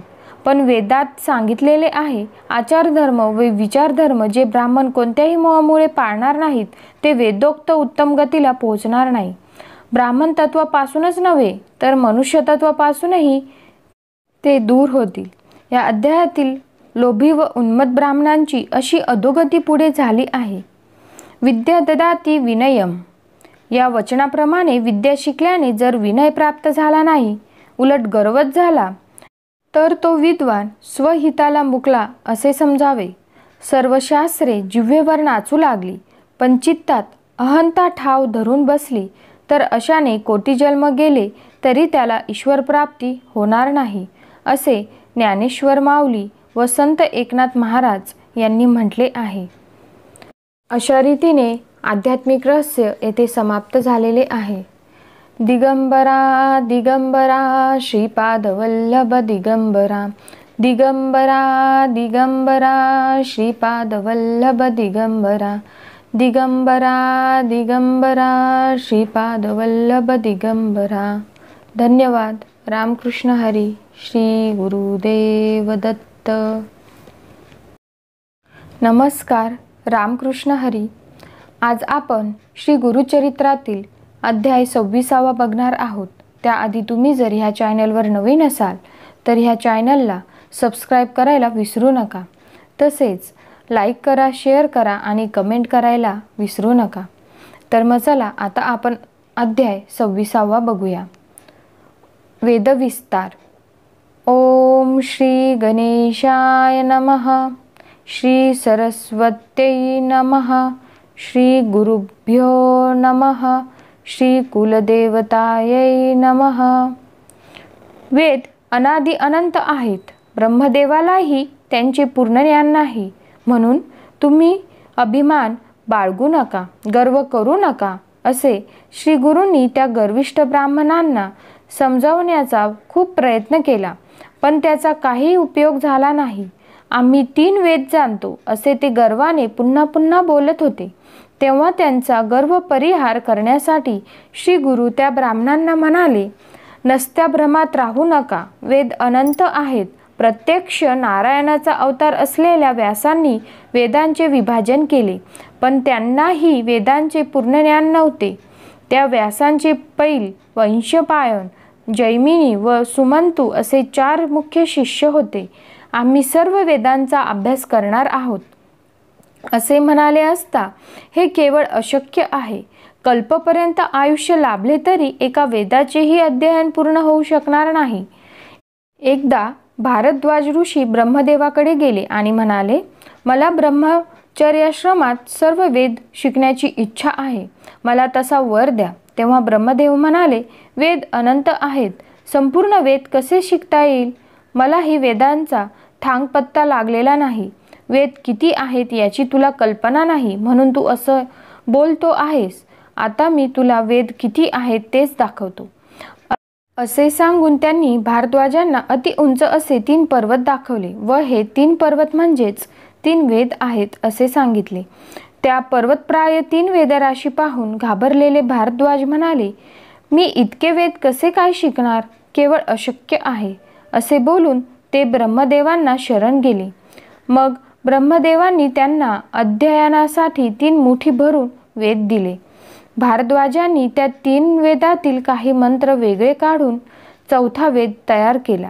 असे सांगून व्यास आपल्या 4 शिष्यांना म्हणाले, मी आता तुम्हाला एक वेद देणार आहे. एकेका वेदाचाही अभ्यास करण्यास खूप प्रयास पडतात. तुम्हाला अभ्यास करण्यासाठी त्यातील थोडेफार सांगेल. त्यावर ते शिष्य व्यासांना म्हणाले, आम्हाला एक एक वेद त्याच्या आदी अंतासह सांगा. त्यातील जे शक्य आहे ते आम्ही शिकू. असे बोलून त्या 4 शिष्यांनी व्यासांच्या चरणांना वंदन केले. मग संतुष्ट झालेल्या व्यासांनी आपल्या 4 शिष्यांना वेदसंहिता दिल्या. त्यांनी प्रथम पैल नावाच्या शिष्याला जवळ बोलावून त्याला ऋग्वेद दिला, वैशंपायनला यजुर्वेद दिला, जैमिनीला सामवेद दिला व सुमंतूला अथर्ववेद संहिता दिली. अशा प्रकारे वेदव्यासांनी त्यांच्या पैलादी 4 वेद संहिता दिल्या. त्याचप्रमाणे प्रत्येक वेदाचे ध्यान, स्वरूप, वर्ण, गोत्र, देवता, छंद, उपवेद व शाखा या सर्व गोष्टी सविस्तर समजावून सांगितल्या. व्यासांनी 4 वेदांची केलेली ही सविस्तर चर्चा श्री गुरूंच्या मुखातून ऐकून ते गर्विष्ठ ब्राह्मण अवाक झाले. मग श्री गुरु म्हणाले, पूर्वी या भरतखंडात पुण्यवान लोक खूप जण होते. सर्वजण वर्णाश्रम धर्माचे निष्ठापूर्वक पालन करीत असत. पण आता या कलियुगात ब्राह्मणांनी अगदी ताळतंत्र सोडला आहे. ते कर्मभ्रष्ट झाले आहेत. स्वधर्म, सदाचार यापासून दूर गेले आहेत. वेदबाह्य आचरण करू लागले आहेत. वेद अध्ययन मागे पडले आहे. त्यामुळे वेदांचे सामर्थ्य लोप पावले आहे. आजकाल ब्राह्मण मलेच्छांपुढे वेदपठन करतात. यामुळे ब्राह्मण वर्गाचे सत्व नाहीसे झाले आहे. ते मंदबुद्धीचे झाले आहेत. पूर्वी ब्राह्मण वर्गाला फार महत्त्व होते. वेद सामर्थ्याने त्यांना देवत्व प्राप्त झाले होते. म्हणूनच त्यांना भूदेव म्हटले जात असे. राजे महाराजे ब्राह्मणांच्या चरणांची पूजा करीत असत. त्यांना कोणी सर्वस्वाची दक्षिणा देऊ केली तरी ते तिचा स्वीकार करीत नसत. वेदविद्येच्या सामर्थ्यामुळे ब्राह्मणांना ब्रह्मा, विष्णू, महेश वश होत असत. इंद्रादी देवांनाही ब्राह्मणांची भीती वाटत असे. विद्वान ब्राह्मणांचे वचन कामधेनू समान होते. ते ब्राह्मण कल्पवृक्ष होते. त्यांच्या ठिकाणी एवढे सामर्थ्य होते की मनात आले तर ते पर्वतांना तृणाकार करू शकत असत व तृणाला पर्वताकार करू शकत असत. स्वतः भगवान विष्णू ब्राह्मणांना आपले दैवत मानून त्यांची पूजा करीत असे. म्हणूनच भागवत पुराणात भगवान म्हणतात, सर्व जग देवाच्या अधीन आहे. देव मंत्राच्या अधीन, मंत्र ब्राह्मणांच्या अधीन. म्हणून ब्राह्मण हे माझे दैवत आहे. पूर्वी ब्राह्मण वर्गाला असे महत्त्व होते. पण आता ब्राह्मण वेदमार्ग सोडून भलत्याच मार्गाने जात आहेत. त्यामुळे त्यांचे सत्व नष्ट झाले आहे. ते हीन जातीची सेवा करू लागले आहेत. पैसे घेऊन वेद शिकवतात.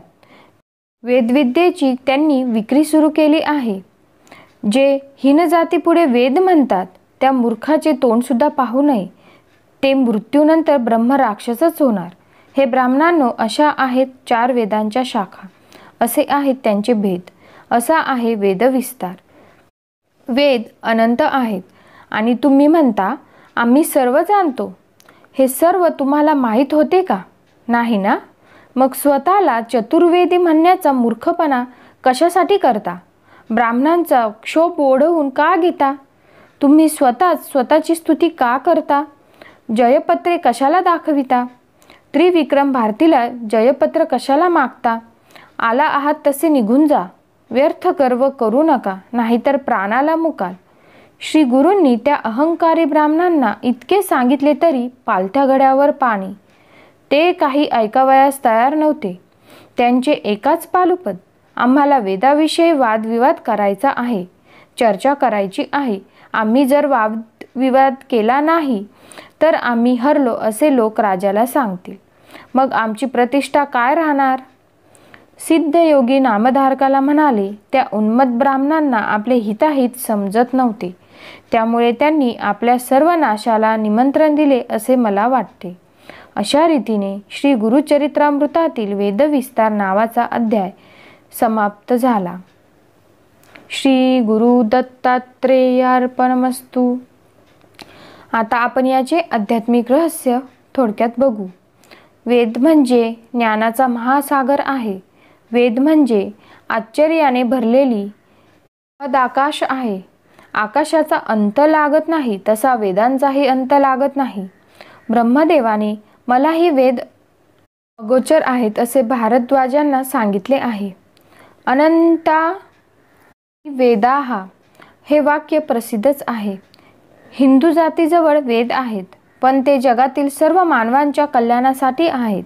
हिंदूपैकी एका ब्राह्मण जातीने आपले संपूर्ण जीवन अर्पून स्वेच्छेने दारिद्र्य स्वीकारून ऐहिक भोगांकडे पूर्णपणे दुर्लक्ष करून वेदांचे रक्षण करणे हेच आपल्या जीवनाचे ध्येय ठरवले व त्याचप्रमाणे त्यांनी गेल्या 10-5 सहस्र वर्षांमध्ये वेदांचे संरक्षण केले. यामुळे वशिष्ठ वामदेवांच्या वेळी ज्या स्वराने वेद म्हटले जात होते तसेच आजही म्हटले जातात, हे एक मोठे आश्चर्य आहे. असे कोणत्याही दुसऱ्या ग्रंथाचे संरक्षण दुसऱ्या कोणत्याही जातीने केलेले नाही. वशिष्ठ वामदेवांच्या स्वरात तसाच वर्णोच्चार करून आपण आजही वेद म्हणू शकतो. हे जगात अन्य कोठेही आढळत नाही असे फारच मोठे आश्चर्य आहे. ज्यांनी वेद टिकवून ठेवले आहे त्यांना हे श्रेय दिलेच पाहिजे. वेदांचे उच्चार करताना जो काही हेरफेर केला तो त्या काळातील ब्राह्मणांनी शाखाभेद म्हणून वेगळा राखून ठेवला. हेही अद्भुत कार्य आहे. सर्व मानवजातीच्या भवितव्याचा यात काहीतरी विशेष संबंध असला पाहिजे, नाहीतर हा असामान्य चमत्कार घडलाच नसता. अशा तऱ्हेचे उद्गार पुरुषार्थ मासिकाच्या श्रावण शके 1874च्या अंकात वेदसंबंधाने आपले आजचे कर्तव्य या लेखात आहेत. त्यांचे मनन करण्यासारखे आहे. ब्राह्मणांना भूदेव म्हणजे पृथ्वीवरचे देव असे म्हटले जाते. ही संज्ञा त्यांना त्यांच्या वेद अध्यायाने व वेदोक्त धर्माचरणामुळे प्राप्त झालेली आहे. एकनाथी भागवत अध्याय 31 ओव्या 539 ते 540 यामध्ये म्हटले आहे, तेथम्या ही केली विनंती, जे ये ग्रंथी अर्थार्थी होती, त्यांसी ब्रह्मभावे ब्राह्मणी भक्ती, नामी प्रीती अखंड द्यावी, ते नव्हे व्हावे ब्राह्मद्वेषी, निंदाना तडासी त्यांसी, समूळक्षय ब्राह्मसी, निंदपाशी सकळ पापे. या आधी अध्याय 1 मध्ये ते म्हणतात, अविद्य सुविधान म्हणता जाण, धरातळी ब्रह्म ब्राह्मण, त्याचे कर जाता क्षळन, कुळ निर्वाळन आवश्यक. तसेच 11व्या अध्यायात म्हटले आहे, त्रिपदा जपम पवित्र पर्ण, या लागी वेदांचे निवासस्थान, ब्राह्मण माझे स्वरूप जान, श्रेष्ठ अधिष्ठान पूजेचे, ब्राह्मण मुखे वेदांसी महिमा, ब्राह्मणने या बाण तप तीर्थ गरिमा, ब्राह्मणे देवासी परम प्रेमा, ब्रह्मत्व ब्रह्मा ब्राह्मण मुखे, त्या ब्राह्मणासी अपमानिता, अपमानिल्या यज्ञ देवता, वेदादी तपदान तिथा, परब्रह्म तत्वता अपमानिले. येथे असे म्हणावेसे वाटते की कित्येक ब्राह्मणेतर वारकरी ज्ञानेश्वरी व नाथ भागवत प्रेमाने वाचतात, पण दोघाही संतांनी ज्यांचा सन्मान केला आहे त्या वेदांची व ब्राह्मणांची निंदा करतात. त्यांनी वरील ओव्या नीट वाचन पहाव्यात. प्रसंगी ब्राह्मणावर संतांनी कोरडे ओढले माहीत, पण हितचिंतक मानीने मुलगा सुधरावा म्हणून बोललेल्या कठोर शब्दासारखे पोटातल्या कळवळीचे आहेत असे जाणावे. या ब्राह्मणांनाही वर्णाभिमानाच्या विद्वत्तेच्या गर्वात न राहता भागवत महाभारतात सांगितलेल्या ब्राह्मण गुणांनी संपन्न राहावं म्हणजे त्यांचे कल्याण होईल. एकनाथ भागवत अध्याय 11 श्लोक 18 वरील नाथांची टीका अवश्य वाचावी. तसंच 21 श्लोक 36 ते 41 वरील टीका वाचल्यास वेदांचे गूढ रहस्य थोडेफार परिचित होऊन धन्यता वाटेल व आनंद होईल. येथेच आध्यात्मिक रहस्य समाप्त झालेले आहे. दिगंबरा दिगंबरा श्रीपाद वल्लभ दिगंबरा, दिगंबरा दिगंबरा श्रीपाद वल्लभ दिगंबरा, दिगंबरा दिगंबरा श्रीपाद वल्लभ दिगंबरा. रामकृष्ण हरी. नमस्कार. रामकृष्ण हरी. आज आपण श्री गुरुचरित्रातील अध्याय 27 बघणार आहोत. त्याआधी तुम्ही जर ह्या चॅनलवरती नवीन असाल तर आपल्या ह्या रामकृष्ण हरी चॅनलला सबस्क्राईब करायला विसरू नका. तसेच व्हिडिओ आवडल्यास लाईक करा, शेअर करा आणि कमेंट करायला विसरू नका. तर मग चला आता आपण बघूया अध्याय 27. उन्मत्त ब्राह्मणांना शाप. मातंगास पूर्वजन्म स्मरण. ओम श्री गणेशाय नमः. श्री सरस्वत्यै नमः. श्री गुरुभ्यो नमः. श्री कुलदेवतायै नमः. नामधारकाने सिद्धमुनींच्या चरणांना वंदन करून त्यांचे स्तवन केले आणि विचारले. श्री गुरूंनी त्या ब्राह्मणांना चारही वेदांचा विस्तार समजावून सांगितला. मग काय झाले ते मला सविस्तर सांगा. नामधारकाने असे विचारले असता सिद्धमुनी म्हणाले, नामधारका, श्री गुरूंची महती किती सांगावी. त्यांनी त्या मूर्ख ब्राह्मणांना समजाविण्याचा खूप प्रयत्न केला. त्यांचे हिताहित कशात आहे हेही त्यांना सांगितले, पण काही उपयोग झाला नाही. वादविवाद करा नाहीतर जयपत्र द्या हाच ठेका त्यांनी धरला. त्या ब्राह्मणांचा हा दुराग्रह पाहून श्री गुरु संतापले. ते म्हणाले, ठीक आहे, जशी तुमची इच्छा. दिव्यावर झडप घालणाऱ्या पतंगाप्रमाणे त्यांनी स्वतःचे करून घेण्याचे ठरवले. त्याला कोण काय करणार. याच वेळी श्री गुरूंना दूर अंतरावर एक वाटसरू दिसला. श्री गुरु आपल्या शिष्याला म्हणाले, त्या वाटसरूला बोलावून आमच्याकडे आण. त्या शिष्याने त्या वाटसरूला बोलावून आणले. श्री गुरूंनी त्याची नीट चौकशी केली तेव्हा तो म्हणाला, महाराज, मी हीन जातीचा मातंग आहे, म्हणून गावच्या बाहेर राहतो. माझे पूर्व पुण्य मोठे आहे, म्हणूनच मला आज तुमचे दर्शन घडले. असे म्हणून त्याने श्री गुरूंना साष्टांग नमस्कार केला. श्री गुरूंनी एक शिष्याला आपला दंड दिला व जमिनीवर समांतर रेषा काढण्यास सांगितले. त्या शिष्याने जमिनीवर 7 रेषा काढल्यावर श्री गुरु त्या मातंगाला म्हणाले, आता तू एक एक रेषा ओलांडून पुढे ये. मी विचारलेल्या प्रश्नाचे उत्तर दिल्यानंतरच पुढची रेषा ओलांडायची आहे. श्री गुरूंनी सांगता क्षणीच तो मनुष्य पहिली रेषा ओलांडून पुढे आला. त्याच क्षणी त्याला ज्ञानप्राप्ती झाली. श्री गुरूंनी त्याला विचारले, तू कोण आहेस, तुझी जात कोणती. तो म्हणाला, मी भिल्ल जातीचा आहे, माझे नाव वनराखा. दुसरी रेषा ओलांडताच त्याला पूर्वजन्माचे ज्ञान झाले. तो त्या जन्मातील अनेक गोष्टी सांगू लागला. ते पाहून सर्व लोकांना मोठे आश्चर्य वाटले. तिसरी रेषा ओलांडताच त्या मनुष्याला तत्पूर्वीच्या जन्माचे स्मरण झाले. तो म्हणाला, माझे नाव गंगासूत, मी गंगेच्या काठी राहत होतो. चौथी रेषा ओलांडताच तो म्हणाला, माझे नाव सोमदत्त, मी वैश्य आहे. 6वी रेषा ओलांडताच तो म्हणाला, मी क्षत्रिय असून माझे नाव गोवर्धन. 7वी रेषा ओलांडताच तो म्हणाला, माझे नाव अध्यापक, मी ब्राह्मण असून मी वेदशास्त्र व्याकरणात पारंगत आहे. त्या मातंगाने असे सांगताच श्री गुरूंना अतिशय आनंद झाला. ते त्या मातंगाला म्हणाले, तू स्वतःला वेदशास्त्र पारंगत ब्राह्मण म्हणवितोस, तर आता एक काम कर. येथे हे 2 ब्राह्मण आले आहेत, त्यांच्याशी वेदांवर वादविवाद कर. असे बोलून श्री गुरूंनी अभिमंत्रित केलेली विभूती त्या मातंगाच्या सर्व शरीराला लावली. विभूतीचा स्पर्श होताच त्या मातंगाच्या ठिकाणी पूर्वज्ञानाचा उदय झाला. मानस सरोवरात बुडी मारताच कावळ्याचा राजहंस होतो. त्याचप्रमाणे श्री गुरूंच्या हृदयस्पर्शाने तो मातंग परमज्ञानी झाला. तो खड्या आवाजात सुस्वरात वेदमंत्र म्हणू लागला. हा सगळा चमत्कार त्रिमूर्ती श्री नृसिंह सरस्वतींच्या दैवी सामर्थ्याचा. अज्ञानी लोक त्यांना सामान्य मनुष्य समजताच त्यांचा अधःपात होतो. त्या मातंगाचे ते सुस्वर वेदपठण ऐकताच वादविवादासाठी आलेले ते 2 गर्विष्ठ ब्राह्मण भयचकित झाले. त्यांना एकही शब्द बोलता येईना. त्यांच्या छातीत वेदना होऊ लागल्या. त्यांच्या शरीराचा थरकाप उडाला. सर्वांगाला घाम फुटला. त्यांनी स्वतःची निंदा करीत श्री गुरूंच्या चरणांवर लोळण घेतली. ते श्री गुरूंना म्हणाले, आम्ही अज्ञानी मूर्ख आहोत, आम्हाला वाचवा. आम्ही गुरुद्रोही ब्राह्मणद्रोही आहोत. तुमचे स्वरूप आम्ही ओळखले नाही. तुम्ही साक्षात शिवशंकर आहात. तुम्ही कृपाळू आहात. आमच्यावर दया करा. आमच्या अपराधांची क्षमा करा. आमचा उद्धार करा.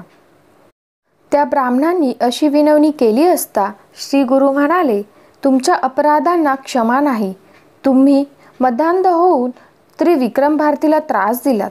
त्यांचा अपमान केलात. अनेक ब्राह्मणांचा तुम्ही धिक्कार केलात. विद्येच्या गर्वाने उन्मत्त होऊन तुम्ही करू नयेत अशा अनेक गोष्टी केल्यात. आता भोगा आपल्या पापांची फळे. तुम्ही ब्रह्मराक्षस व्हाल. ही शापवाणी ऐकताच ते ब्राह्मण शोकाकुल झाले. ते शाप मागू लागले. त्यावर कृपामूर्ती श्री गुरु म्हणाले, तुम्ही 12 वर्षे ब्रह्मराक्षस व्हाल. तुम्हाला कृतकर्माचा पश्चाताप झाल्यामुळे तुम्ही शांत राहाल. पुढे तुम्हाला एक ब्राह्मण भेटेल. तेव्हा तुम्ही शुक्ल नारायण असा शब्द उच्चाराल. त्याच्या पुढील वाक्य तो तुम्हाला सांगेल. तेव्हाच तुमचा उद्धार होईल. आता तुम्ही नदीवर जा. श्री गुरूंनी असे सांगताच ते ब्राह्मण गावाबाहेर गेले. नदीच्या तीरावर जाताच त्यांची हृदयक्रिया बंद पडली व त्यांना मृत्यू आला. कृतकर्माचे फळ ज्याने त्यानेच भोगावे लागते. त्या आत्मघातकी ब्राह्मणांना गुरुशापाने मृत्यू आला व ते ब्रह्मराक्षस झाले. ते ब्राह्मण निघून गेल्यावर त्या मातंगाचे काय झाले असे नामधारकाने विचारले असता सिद्धमुनी म्हणाले, श्री गुरूंनी ज्या मातंगाला 7 रेषा ओलांडावयास लावल्या व त्याला त्याच्या मागील अनेक जन्मांचा अनुभव दिला, तो श्री गुरूंच्या पाया पडून म्हणाला, पूर्वजन्मी मी ब्राह्मण होतो. मग माझी अशी अधोगती का झाली? मी कोणते पाप केले होते ते मला सांगा. त्या मातंगाने अशी विनंती केली असता श्री गुरु त्याला त्याचा पूर्व वृत्तांत सांगू लागले. ग्रंथकार सरस्वती गंगाधर सांगतात, श्री गुरुचरित्रातील पुढील कथा जे श्रवण करतील, जे महापातकी असले तरी ब्रह्मज्ञानी होतील. ही श्री गुरुचरित्र कथा अत्यंत पुण्यदायक असून ती श्रवण केली असता 4 पुरुषार्थ प्राप्त होतात. अशा रीतीने श्री गुरुचरित्रामृतातील उन्मत्त ब्राह्मणांना शाप, मातंगास पूर्वजन्मस्मरण नावाचा 27वा अध्याय समाप्त झाला. श्री गुरुदत्तात्रेयार्पणमस्तु. आता आपण आध्यात्मिक रहस्य बघूया. ब्राह्मण कितीही वेदशास्त्र संपन्न असला तरी भगवत प्राप्ती करून न घेता त्या ज्ञानाचा उपयोग पोट भरण्याकडे व प्रतिष्ठा मिळवण्याकडे करण्यास सुरुवात केली तर त्याचे ते ज्ञान व्यर्थ होय. वेदशास्त्र संपन्न ब्राह्मण मरणोत्तर ब्रह्मराक्षस झाल्याची गोष्ट प्रस्तुतच्या अध्यायात आहे.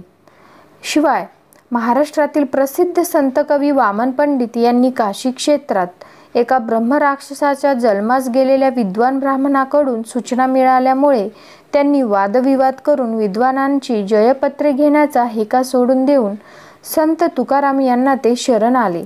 तिकडून समर्थाकडे गेले वगैरे गोष्ट वामन पंडिताच्या चरित्रात प्रसिद्ध आहे. विद्वत्तेच्या अभिमानाने अवनतीला पोहोचल्याची गोष्ट या अध्यायात आहे.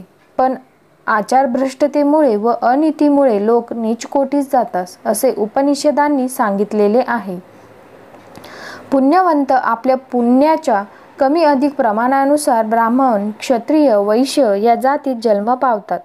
तितकी पुण्यसामग्री नसलेले श्वान, डुक्कर इत्यादी प्राणीवर्गातून व चांडालादी नीच जातीतून जन्म घेतात. उत्तम कुळातले आईबाप दोघेही सच्चिल असून गर्भधारणेच्या ऐनवेळी दृष्ट विचार किंवा दुष्ट पुरुषाचे ध्यान घडले तर तो मुलगा दुष्ट होतो.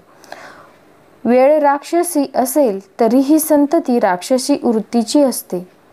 अवतारी ज्ञानी पुरुषांना आपल्या व इतरांच्या अनेक जन्मांचे ज्ञान असते. 7 जन्मांपूर्वी उत्तम ब्राह्मण असलेला मनुष्य पापाचरणाने घसरत घसरत मातंगाच्या जातीत जन्माला आला. ही गोष्ट लक्षात घेऊन इह पर कल्याणाची इच्छा करणाऱ्यांनी शास्त्रोक्त नीतिनियमाप्रमाणे वागून आपला व वंशाचा उद्धार करून घेतला पाहिजे. इथेच अध्याय 27चे आध्यात्मिक रहस्य संपलेले आहे. तर मग आता आपण थोडे नामस्मरण करूया.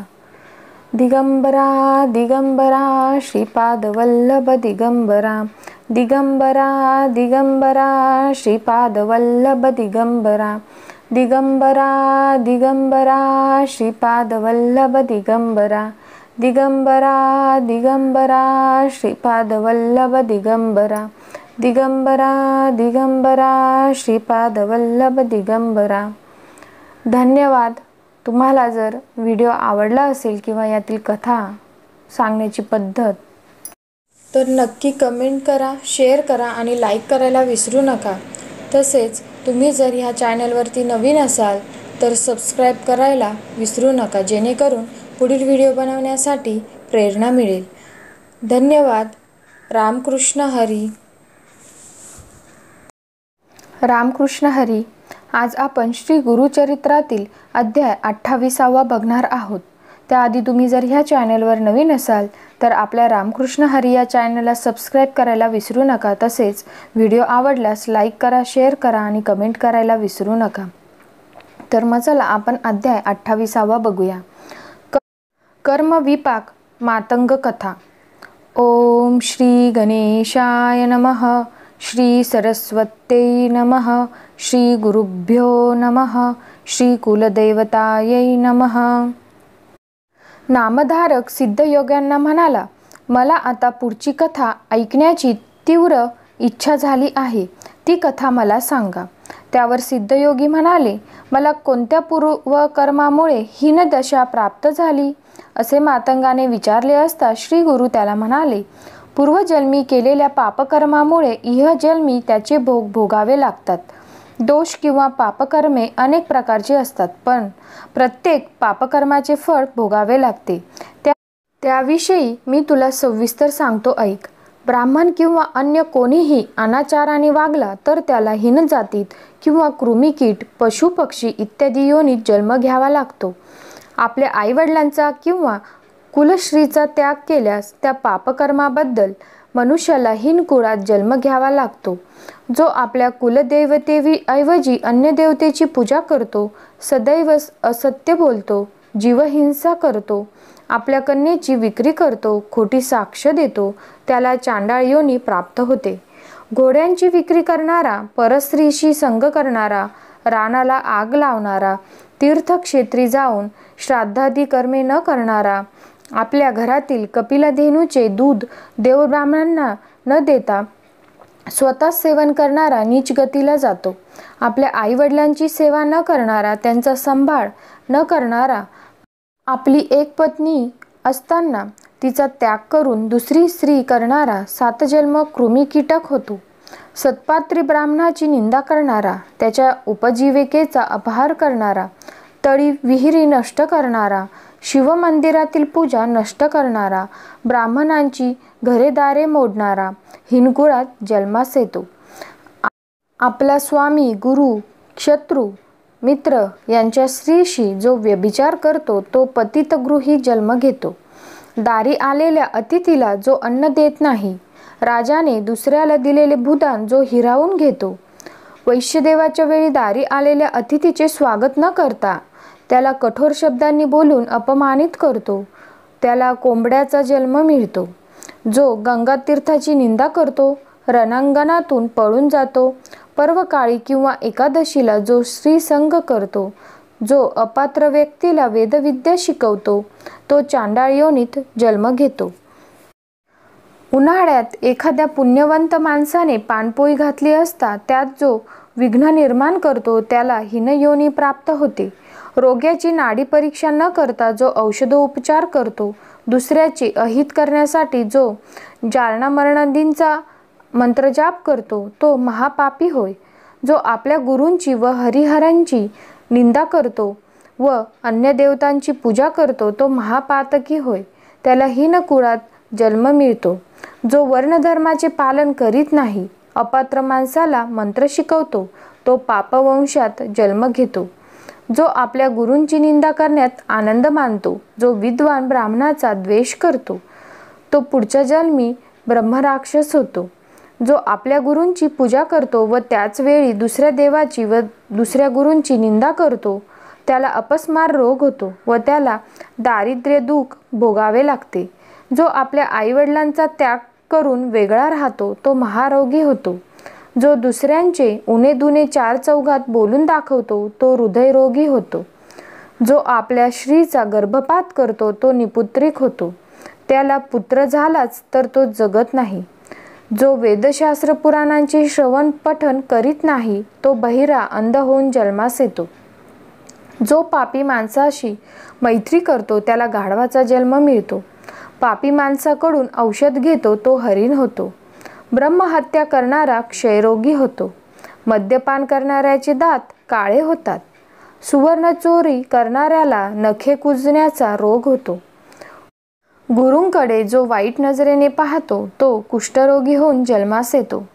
दुसऱ्याच्या सेवकाला फूस लावून पळवतो त्याला सदैव तुरुंगवास भोगावा लागतो. जो परस्त्रीची चोरी करतो तो जन्मताच मंदबुद्धीचा होतो. शेवटी तो नरकात जातो. सापांना ठार मारणारा सर्पयोनीत जन्मास येतो. अशी अनेक पापकर्मे आहेत व त्यांची फळे भोगावी लागतात. आता चौर्यकर्माबद्दल सांगतो. सुवर्ण चोरी करणाऱ्यास परमा रोग होतो. पुस्तकाची चोरी करणारा अंध होतो. वस्त्र चोरी करणारा दमेकरी होतो. सार्वजनिक संपत्तीचा अपहार करणाऱ्याला गंडमाळ रोग होतो. दमेकऱ्याची चोरी करणाऱ्यास तुरुंगवास भोगावा लागतो असे ब्रह्मांड पुराणात सांगितलेले आहे. परद्रव्याची किंवा दुसऱ्याला मिळालेल्या वस्तूची चोरी करणारा निपुत्रिक होतो. अन्न चोरी करणाऱ्यास पानथरी रोग होतो. धान्यादींची चोरी करणाऱ्याच्या शरीराला जन्मताच दुर्गंध येतो. परस्त्री, परवस्तू किंवा ब्राह्मणांची द्रव्ये चोरणाऱ्याला ब्रह्मराक्षसाचा जन्म मिळतो. पाने, फुले, फळे चोरण्यास खरुज रोग होतो. कांस्य, ताम्र, लोह, कापूस, मीठ यांची चोरी करणाऱ्याला श्वेतकुष्ठ रोग होतो. देवद्रव्याचा अपहार करणारा, देवकार्याचा नाश करणारा, अभक्ष भक्षण करणारा पंडुरोगी होतो. दुसऱ्याचे भूमिगत धन चोरणाऱ्याला सदैव शोक करावा लागतो. धेनुधनाची चोरी करणाऱ्याला उंटाचा जन्म मिळतो. दुसऱ्याच्या घरातील भांडीकुंडी चोरणारा मनुष्य कावळा होतो. श्री गुरु त्या पतिताला म्हणाले, या सर्व चौर्यकर्माबद्दल ते जन्म घ्यावे लागतात. आता व्यभिचारासंबंधी महाभारताच्या शांती पर्वात श्री व्यासांनी काय सांगितले आहे ते सांगतो. ऐक. परस्त्रीला आलिंगन दिल्यास 100 जन्म श्वान योनीत जन्म घ्यावा लागतो. त्यानंतर सर्प योनीत जन्म घ्यावा लागतो. परस्त्रीची योनी पाहणारा जन्मांध होतो. भावाच्या पत्नीशी संग करणाऱ्याला गाढवाचा जन्म मिळतो. त्यानंतर त्याला सर्पयोनीत जन्म घ्यावा लागतो व शेवटी तो नरकात जातो. मित्राची पत्नी मामी समान असते. तिच्याशी संग करणारा श्वान योनीत जन्मास येतो. परस्त्रीचे मुखावलोकन करू नये ती वाईट बुद्धीने करणारा नेत्ररोगी होतो. हीन जातीच्या स्त्रीशी व्यभिचार करणारा श्वान योनीत जन्म घेतो. श्री गुरूंचे हे निरूपण शांतचित्ताने ऐकत असलेल्या त्रिविक्रम भारतींनी विचारले, स्वामी, आपण सांगितलेले पापकर्म एखाद्याच्या हातून एकदाच घडले तर ते पाप कशाने नष्ट होते? त्यावर श्री गुरु म्हणाले, केलेल्या पापकर्माचा पश्चाताप झाला तर त्या कर्माचे पाप लागत नाही. मोठ्या पापकर्माची मनाला बोचणी लागल्यास त्याला प्रायचित्त आहे. त्यासाठी ब्रह्मदंड द्यावा, सालंकृत गोदान करावे. ते शक्य नसेल तर यथाशक्ती द्रव्यदान करावे. केवळ अजाणतेपणे पाप घडल्यास प्रायचित्ताने शुद्धी होते. अशा वेळी गुरुसेवा केल्यास गुरु निवारण करीन. 200 प्राणायाम व पुण्यतीर्थात 10 वेळा स्नान केल्यास पापांचा नाश होतो. त्याचप्रमाणे 3 गुंजा सुवर्णदान करावे. 2 योजनेपर्यंत नदी तीराने तीर्थयात्रा करावी व पती आणि पत्नी यांपैकी कोणी एकाने पाप केले असेल तर दोघांनी प्रायचित्त घ्यावे. त्याचप्रमाणे गायत्रीचा 10,000 वेळा जप करावा. 12 सत्पात्री ब्राह्मणांना भोजन द्यावे. 1000 तिलाहुती द्यावात. याला गायत्री कृच्छ असे म्हणतात. त्याचप्रमाणे प्राजापत्यकुच्छ, अतिकृच्छ, पर्णकुच्छ करावे. त्यामुळे केवळ अज्ञानाने झालेली पापे नष्ट होतात. समुद्र सेतूबंदी स्नान केल्यास भ्रूणहत्या व कृताग्नी पातकांचा नाश होतो. विधीपूर्वक 1 कोटी गायत्री मंत्राचा जप केल्याने ब्रह्महत्या पातकाचा नाश होतो. 1,00,000 गायत्री जप केल्याने गुरुपत्नीशी केलेल्या पातकाचा नाश होतो. अशा प्रकारे श्री गुरूंनी त्रिविक्रम भारतीला पापमुक्तीसाठी करावयाची स्नान, दान, जपतप, उपोषण, तीर्थयात्रा यांबद्दल सांगितले. त्या मातंगाला पुन्हा आपल्या जातीत जावे असे वाटेना. श्री गुरूंनी त्याला स्वतःच्या घरी जाण्यास सांगितले. तो जाण्यास तयार नव्हता. इतक्यात त्या मातंगाची बायका मुले तेथे आली. त्याची पत्नी म्हणाली, माझ्या पतीला अपस्माराची व्याधी झाली आहे. बराच वेळ झाला नाही तरी ते घरी परत आले नाहीत, म्हणून यांना शोधित आम्ही येथे आलो आहोत. ती त्याच्याजवळ जाऊ लागली. तेव्हा तो मातंग म्हणाला, मला स्पर्श करू नकोस, मी ब्राह्मण आहे. लोकांनी तिला घडलेली हकीकत सांगितली. तेव्हा ती शोक करीत श्री गुरूंना म्हणाली, स्वामी, हे काय हो झाले? आता मी काय करू? मी आपणास शरण आले आहे. कृपा करा. माझ्या पतीची व माझी ताटातूट करू नका. मग श्री गुरु त्या मातंगाला म्हणाले, आता तू आपल्या घरी जा. तुझ्यामुळे दुःख झाले तर तुला सद्गती प्राप्त होणार नाही. ज्याला संसारात रस नाही त्याने बायका मुलांच्या भानगडीत पडू नये. पण एकदा संसारात पडल्यावर बायका मुलांचा त्याग केला तर मोठा दोष निर्माण होतो. तू सूर्यचंद्राला साक्षी ठेवून स्त्रीचा स्वीकार केला आहेस. आता तिचा त्याग केलास तर तू महापापी ठरशील. तुला सद्गती मिळणार नाही. श्री गुरूंनी असे सांगितले असता तो मातंग म्हणाला, स्वामी, मला आता ज्ञानप्राप्ती झाली आहे. मग मी पुन्हा ज्ञातिहीन कशाला होऊ? तो असे म्हणाला असता श्री गुरूंनी विचार केला, याच्या शरीरावर विभूती आहे. त्याचाच हा परिणाम आहे. ती धुतली गेली म्हणजे याच्या ठिकाणी अज्ञान निर्माण होईल. श्री गुरूंनी एका लोभी संसारासक्त ब्राह्मणाला बोलावून सांगितले, तू या मातंगावर स्वहस्ते पाणी ओत, म्हणजे याच्या ठिकाणी संसाराची आसक्ती निर्माण होईल. त्या ब्राह्मणाने नदीवरून घागर भरून आणली व त्या मातंगाच्या अंगावर ओतली. त्यामुळे श्री गुरूंनी त्या मातंगावर प्रक्षेपण केलेले अभिमंत्रित भस्म धुवून गेले. त्याच क्षणी त्या मातंगाचे जातीस्मरण नाहीसे झाले. तो धावतच आपल्या बायका मुलांजवळ गेला आणि विचारू लागला, मी येथे कसा आलो? तुम्ही येथे कशासाठी आला आहात? मला काही समजत नाही. मग तो आपल्या बायका मुलांसह घरी परत गेला. हा सगळा प्रत्यक्ष घडलेला प्रसंग पाहून लोकांना मोठे आश्चर्य वाटले. श्री गुरूंची लीला अगाध आहे, त्यांना पुन्हा एकदा कळले.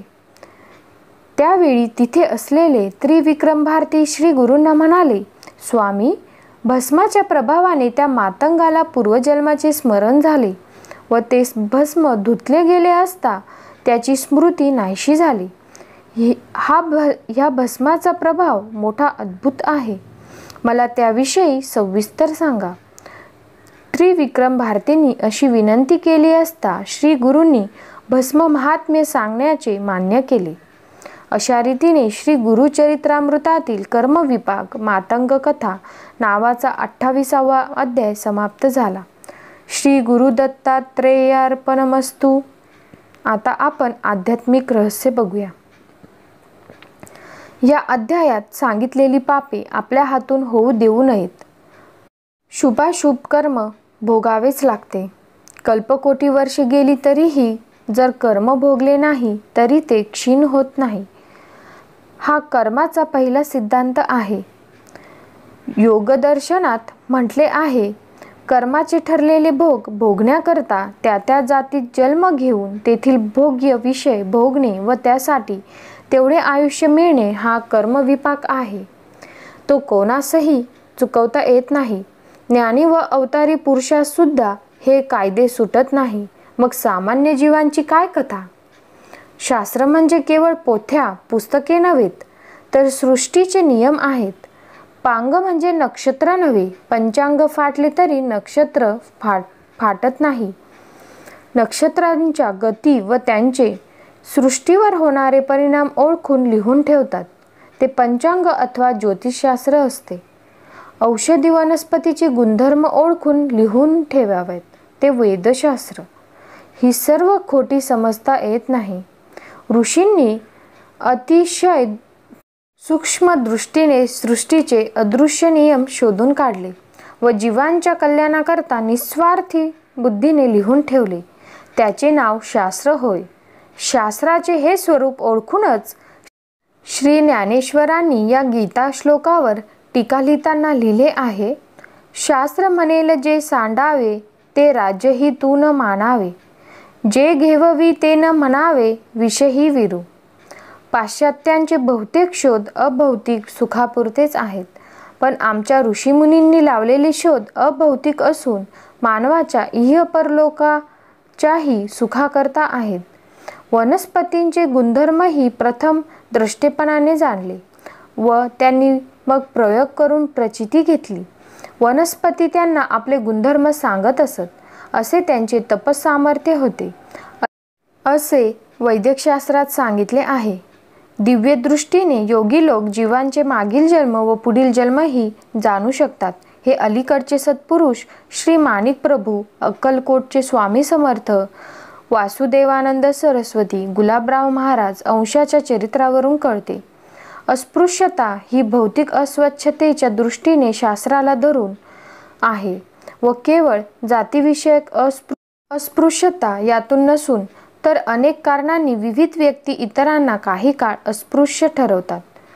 पण जातीभेदातून अस्पृश्यतेची पराकोटी केल्यामुळे समाजाचा एक जिनसीपणाच गेला. सर्वत्र दुही, द्वेषभावना, वेगळेपण, वैर या गोष्टींनाच फार जोर चढला व हिंदू समाजाचे नुकसान झाले.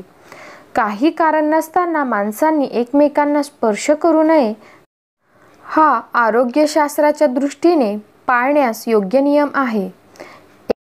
एकमेकांना भेटताना हस्तांदोलन करण्याची पद्धत रोगप्रसाराला मदत करणारी आहे व भारतीयांची नमस्ते म्हणून दुरूनच हात जोडून नमस्कार करण्याची पद्धत जास्त चांगली आहे, असे आता पाश्चात्यांचे मत बनत चालले आहे. अशा बातम्या वर्तमानपत्रातून वाचावयास मिळतात. सध्याच्या कोविड म्हणजेच कोरोना विषाणूच्या रोगप्रसारामुळे हे सिद्ध झालेले आहे. स्पर्श हा फार महत्त्वाचा घटक इंद्रियप्राप्त ज्ञानाच्या बाबतीत असतो. स्पर्शाने रोग बरे करण्याचे शास्त्र आहे. स्पर्शाने शक्तिपात दीक्षा दिली जाते. ममतेने केलेल्या स्पर्शाने व गोड सांत्वनपर शब्दांनी शोक दूर होतो. इत्यादी गोष्टींचा विचार सामाजिक, आध्यात्मिक व कौटुंबिक बाबतीत वेगळ्या भूमिकेतून केलेला असतो. समाजातील जाती वैविध्यावर आधारलेली अस्पृश्यता ही नवीन समाजरचनेतून निघून गेली आहे. पण स्पृश्यतेबरोबरच स्वच्छतेचे शिक्षण अजून पुष्कळ मिळावयाचे आहे. उच्च नीचतेच्या कल्पनांनी जातीत द्वेष वाढला, पण त्याचबरोबर वांशिक प्रतिष्ठा, ज्ञानाचा गर्व, अस्वच्छ कामाचा व ती कामे समाजाने ज्या लोकांना वर्षानुवर्षे करायला लावली आहेत त्यांचाही पर्यायाने वाटणारा तिटकारा, आर्थिक सुरक्षिता व नंतर संपन्नता यासाठी चाललेली स्पर्धा, इतक्या सर्व गोष्टींचा या जटिल समस्येत समावेश तर होतोच, पण समाजाचे पुढारीपण, सत्ता, प्रतिष्ठा यासाठीही ही स्पर्धा चाललेली असते. तिचाही जातिकलहास कारणीभूत घटक म्हणून विचार करावा लागतो. मातीने मलिन झालेले हात धुतल्याशिवाय शहाणा माणूस भोजन करीत नाही. तो तसे करील तर तो रोगी होऊ शकेल. समाजात काय किंवा वैयक्तिक जीवनात काय, स्पृश्यतेचे तत्व मान्य केले तरी स्वच्छतेचा तपशील हा प्रधान घटक प्रत्यक्ष आचरणात गृहीत धरावा लागतो. रोग्याला तपसल्यावर सुज्ञ डॉक्टर आपले हात निर्जंतुक करील व त्याला रोगी रागवू शकत नाही. रोगांचे वाहक असणारे, मलिन कपडे घालणारे, अस्वच्छ राहणारे लोक असतात. त्यांनी आदर्श स्वच्छ राहणे अंगीकारली तर अस्पृश्यतेला अर्थ राहणार नाही. प्रत्येकाला जर कायद्याने तू अमुक एका माणसाला स्पर्श केलाच पाहिजेस असे बजावले तर असा कारणात्मक कायदा व्यवहारात अयशस्वी होईल. स्वतः जर एखाद्याला इतरांपासून अलिप्त राहायचे असेल तर कायदा त्याच्यावर उलट सक्ती कितपत तपशिलात जाऊन करू शकेल. पूर्वीच्या धर्मग्रंथातून कर्म, मनोधर्म, प्रवृत्ती वगैरे सतत असणारे घटक लक्षात घेऊन सर्व जातीचा रोटीबेटी व्यवहार सरसकट होऊ नये. काही जातीचे लोक त्यांच्या कामासाठी व कामामुळे इतरांपासून वेगळे ठेवावेत असा विचार केला गेला. त्यावेळची धर्म व अध्यात्म उपासना व व्रतनियम यांना प्राधान्य देणारी समाजाची मांडणी आता बदलली आहे. अलिप्ततेच्या व्याख्यासुद्धा बदललेल्या आहेत. जातीभेदावर आधारलेली नसली तरी इतर घटकांवर आधारलेली अलिप्तता आज एकाच हिंदू समाजात नव्हे तर सर्व देशातील व सर्व धर्मातील समाजात कमीत अधिक तीव्रतेने अस्तित्वात आहेच. अस्पृश्यता व जातीभेद, जातीद्वेष, धर्मभेद यामुळे युद्धे, तंटे, मानवसंहार झाला आहे. तसाच सत्ता अभिलाषा, श्री अभिलाषा, अर्थलोभ आणि जमिनीची मालकी यावरही झाला आहे. मानवाला हिंसक होण्यास अनेक गोष्टी प्रेरणा देतात. ज्याला जीवनाचा सर्व कष विचार करायचा आहे त्याला कोणतीही एकांगी टोकाची भूमिका घेता येत नाही. आई-वडिलांकडून गुणसूत्रातून येणारे काही गुणदोष अपत्यात उतरतात. त्यांचाही विचार जसा पूर्वजांनी केला होता तसा पाश्चात्य आधुनिक शास्त्रज्ञानानेही केला आहे.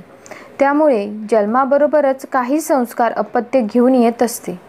पूर्वजन्माचा सिद्धांत मान्य केल्यास माणसातील स्वभावाचे, संपत्तीचे, क्षमतेचे, सुखदुःखाचे याचा आणखी उलगडा होतो. या अध्यायात श्री गुरूंनी चांडाळाला पूर्वजन्मीचे ज्ञान दिले. पण या जन्मातील देहाचे चांडाळ जातीचे हाडामाशी खिळलेले संस्कार व तो तसा जन्मलेला देह लक्षात घेऊन ते चांडाळाला ब्राह्मण करून घेऊ शकले नाहीत. या गोष्टीचे महत्त्व कर्तव्यनिष्ठ, स्वकर्मनिष्ठ लोकांना मनोमन पटेल. धन्यवाद. येथे आध्यात्मिक रहस्य आपले सांगून झालेले आहे. दिगंबरा दिगंबरा श्रीपाद वल्लभ दिगंबरा, दिगंबरा दिगंबरा श्रीपाद वल्लभ दिगंबरा, दिगंबरा दिगंबरा श्रीपाद वल्लभ दिगंबरा. धन्यवाद. रामकृष्ण हरी. श्री गुरुदेव दत्त. रामकृष्ण हरी. आज आपण श्री गुरुचरित्रातील अध्याय 29 बघणार आहोत. त्याआधी तुम्ही जर ह्या चॅनलवर नवीन असाल तर सबस्क्राईब करायला विसरू नका. तसेच व्हिडिओ आवडल्यास लाईक करा, शेअर करा आणि कमेंट करायला पण विसरू नका. अध्याय 29. भस्म महात्म्य. ब्रह्मराक्षसाचा उद्धार. ओम श्री गणेशाय नमः. श्री सरस्वत्यै नमः. श्री गुरुभ्यो नमः. श्री कुलदेवतायै नमः. नामधारकाने सिद्धयोग्यांना विनंती केली. पूर्वी त्रिविक्रम भारतींनी श्री गुरूंना भस्म महात्म्य विचारले होते. मग पुढे काय झाले ते मला सविस्तर सांगण्याची कृपा करावी. नामधारकाने अशी विनंती केली असता श्री गुरूंनी त्रिविक्रम भारतीला काय सांगितले ते सिद्धयोगी नामधारकाला सांगू लागले. श्री गुरु त्रिविक्रम भारतीला म्हणाले, मी तुला आता भस्म महात्म्य सांगतो, ते लक्षपूर्वक ऐक. पूर्वी कृतयुगात वामदेव नावाचे एक प्रसिद्ध महातपस्वी शिवयोगी होते. ते दुःख सुखरहित, शांत, समदर्शी, आत्माराम, गृह व गृहिणी विरहित होते. ते भस्मधारी, जटाधारी, वल्कले धारण करणारे होते. एकदा ते फिरत फिरत भयंकर अशा क्रौंच वनात गेले. निर्जन अशा त्या वनात तहानभुकेने व्याकुळ झालेला एक भयानक ब्रह्मराक्षस होता. वामदेवांना पाहताच त्यांना खाण्यासाठी तो राक्षस धावत आला. परंतु वामदेव थोडे सुद्धा घाबरले नाही. वामदेवांच्या शरीराचा स्पर्श होताच त्या राक्षसाची सर्व पापे तत्क्षणी नष्ट झाली. वामदेवांच्या अंगाचे भस्म त्या ब्रह्मराक्षसाच्या अंगाला लागले. त्यामुळे त्याचा राक्षसभाव नाहीसा झाला. त्याला पूर्वजन्माचे स्मरण झाले. परिसाच्या स्पर्शाने लोखंडाचे सोने व्हावे त्याप्रमाणे त्या राक्षसाचे सगळे जीवनच बदलून गेले. त्याची तहान भूक नाहीशी झाली. शांत झालेला तो वामदेवांच्या पाया पडून विनवणी करू लागला. स्वामी, तुम्ही तर प्रत्यक्ष परमेश्वर आहात. मी तुम्हाला शरण आलो आहे. माझा उद्धार करा. वामदेवांनी त्याला विचारले, तू कोण आहेस? या अरण्यात का हिंडतोस? राक्षस म्हणाला, स्वामी, तुमच्या शरीराचा स्पर्श होताच मला माझे पूर्वजन्मीचे 25 जन्म आठवत आहेत. मी केलेली सर्व पापपुण्य कर्मे मला चांगली आठवत आहेत. वामदेव म्हणाले, तुला 25 जन्मापूर्वीचे स्मरत असेल तर सांग पाहू, तू कोणकोणती पापे केलीस? राक्षसाने आपले पूर्वजन्म सांगण्यास सुरुवात केली. राक्षस म्हणाला, 25व्या जन्मापूर्वी मी यवन राजा होतो. मी अत्यंत पापी व स्वैराचारी होतो. मी रोज नवीन स्त्रियांचा उपभोग घेत असे. रोज एकेका स्त्रीचा उपभोग घेऊन तिला सोडून देत होतो व नवीन स्त्रीचा अपहार करीत होतो. मी सधवा, विधवा, कुमारी, रजस्वला अशा सर्व स्त्रियांचा अपहार केला व त्यांच्याशी कुकर्म केले. अशा रीतीने विषय भोगत आसक्त झालेल्या मद्यपान करणाऱ्या मला तरुणपणी क्षयादी अनेक रोग झाले. मंत्र्यांनी व सेवकांनी माझा त्याग केला. शत्रूंनी माझे राज्य हिरावून घेतले. शेवटी माझ्या कुकर्माने मला मृत्यू आला.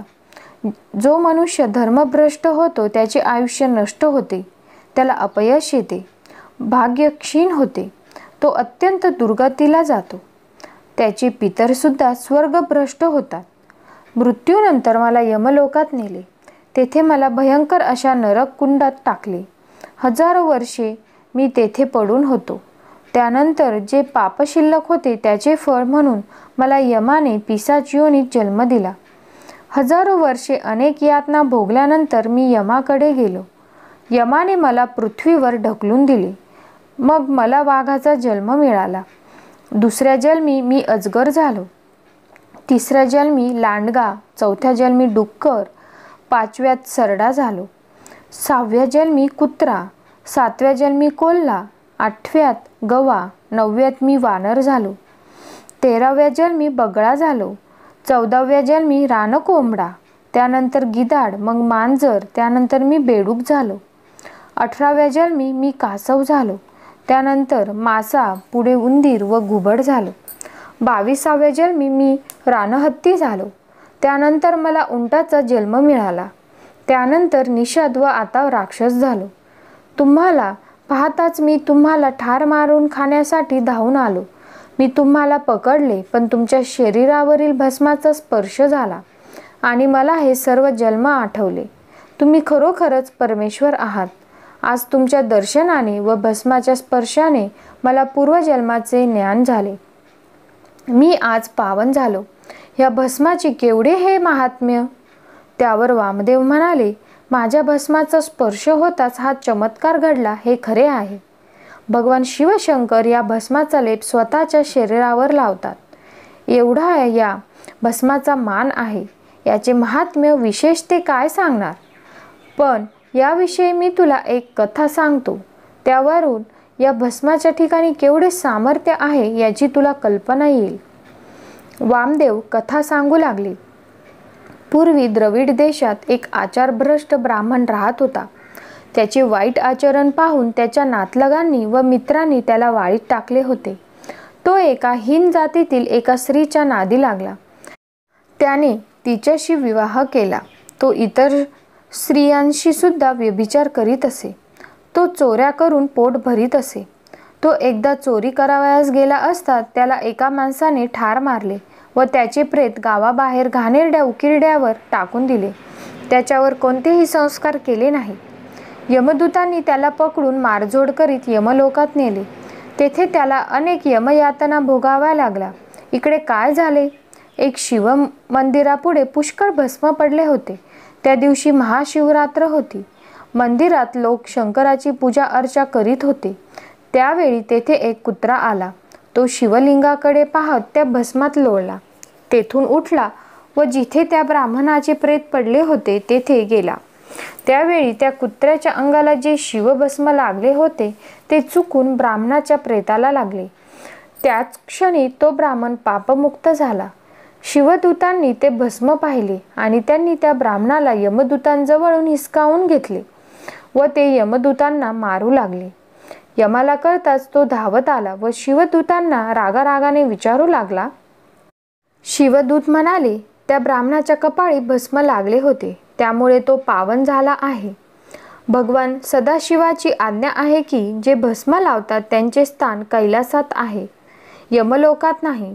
यापुढे तुमच्या दूतांना सूचना द्या की ज्यांनी जाणते अजाणतेपणे भस्म लावले आहे ते कितीही मोठे पापी असले तरी त्यांना शिवलोकातच पुढील गती मिळते. रुद्राक्षधारी भक्तांनाही शिवलोकीच गती मिळते.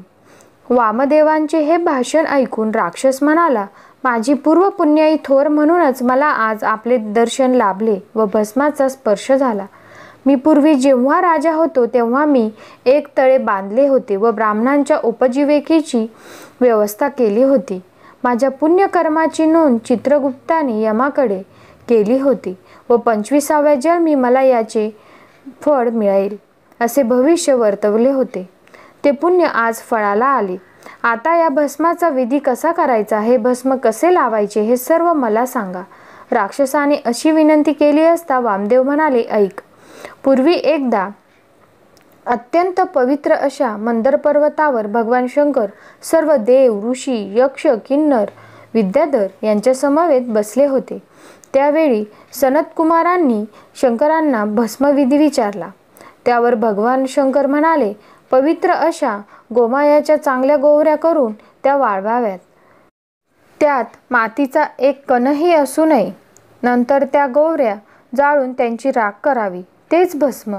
नंतर ते शिवगायत्रीने म्हणजेच ओम तत्पुरुषाय विद्महे महादेवाय धीमहि तन्नो रुद्रः प्रचोदयात या मंत्राने अभिमंत्रित करावे.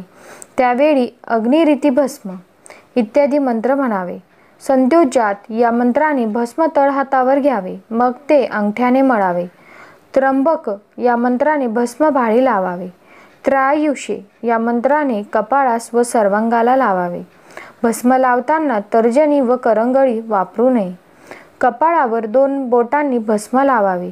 अंगठ्याने मध्यरेषा काढावी. नंतर त्रिबोटाने सर्वांगास भस्म लावावे. या भस्मभूषणाने आपल्या हातून झालेली सर्व पापे जळून भस्म होतात. त्याचप्रमाणे मद्यपान, ब्रह्महत्या, अभक्ष्यभक्षण इत्यादी महापातके सुद्धा या पवित्र भस्माने नष्ट होतात. भस्मधारक पुण्यात्मा होतो. त्याला पृथ्वीवरील सर्व पवित्र तीर्थात स्नान केल्याचे पुण्य मिळते. त्याला आयुष्य, आरोग्य, यश, कीर्ती, ज्ञान व सर्व सुखे यांचा लाभ होतो. त्याच्या 42 पिढ्यांचा उद्धार होतो. सर्व देव, यक्ष, गंधर्व त्याला मान देतात. शेवटी तो दिव्य विमानातून स्वर्गात जातो. तेथून ब्रह्मलोक व वैकुंठलोक अनंत काळ वास्तव्य करून तो कैलासलोकी जातो. त्याला सायुज्य मुक्ती प्राप्त होते. भगवान शंकरांनी केलेले हे भस्म निरूपण ऐकून सर्व देवांना अतिशय आनंद झाला. हे भस्म महात्म्य ऐकून राक्षसाला अतिशय आनंद झाला. त्याने वामदेवांना विनंती केली, स्वामी माझा उद्धार करा. मग दयाघन वामदेवांनी त्या ब्रह्मराक्षसाला अभिमंत्रित केलेले भस्म दिले. त्याने ते भस्म आपल्या कपाळी लावले. त्या क्षणी त्याला दिव्य देह प्राप्त झाला. मग तो वामदेवांना प्रदक्षिणे घालून आकाशमार्गाने आलेल्या दिव्य विमानात बसून दिव्य लोकास गेला. हे भस्म महात्म्य सांगून श्री गुरु नृसिंह सरस्वती त्रिविक्रम भारतीला म्हणाले, वामदेव हे साक्षात शिवस्वरूप होते. जगाच्या उद्धारासाठीच ते सर्वत्र संचार करीत होते. त्रिमूर्ती दत्तप्रभूंशी साधर्म्य असलेल्या त्यांच्या हस्ते प्राप्त झालेले भस्म धारण केल्यामुळे ब्रह्मराक्षसाचा उद्धार झाला. म्हणूनच गुरुकृपा सर्वश्रेष्ठ आहे. हे ऐकून अतिशय आनंदित झालेले त्रिविक्रम भारती स्वस्थळी निघून गेले. अशा रीतीने श्री गुरुचरित्रामृतातील भस्म महात्म्य ब्रह्मराक्षसाचा उद्धार नावाचा 29वा अध्याय समाप्त झाला. श्री गुरु दत्तात्रेयार्पणमस्तु. आता आपण आध्यात्मिक रहस्य बघूया. या अध्यायात श्री गुरूंनी त्रिविक्रम भारतीला भस्म महात्म्य सांगितले आहे.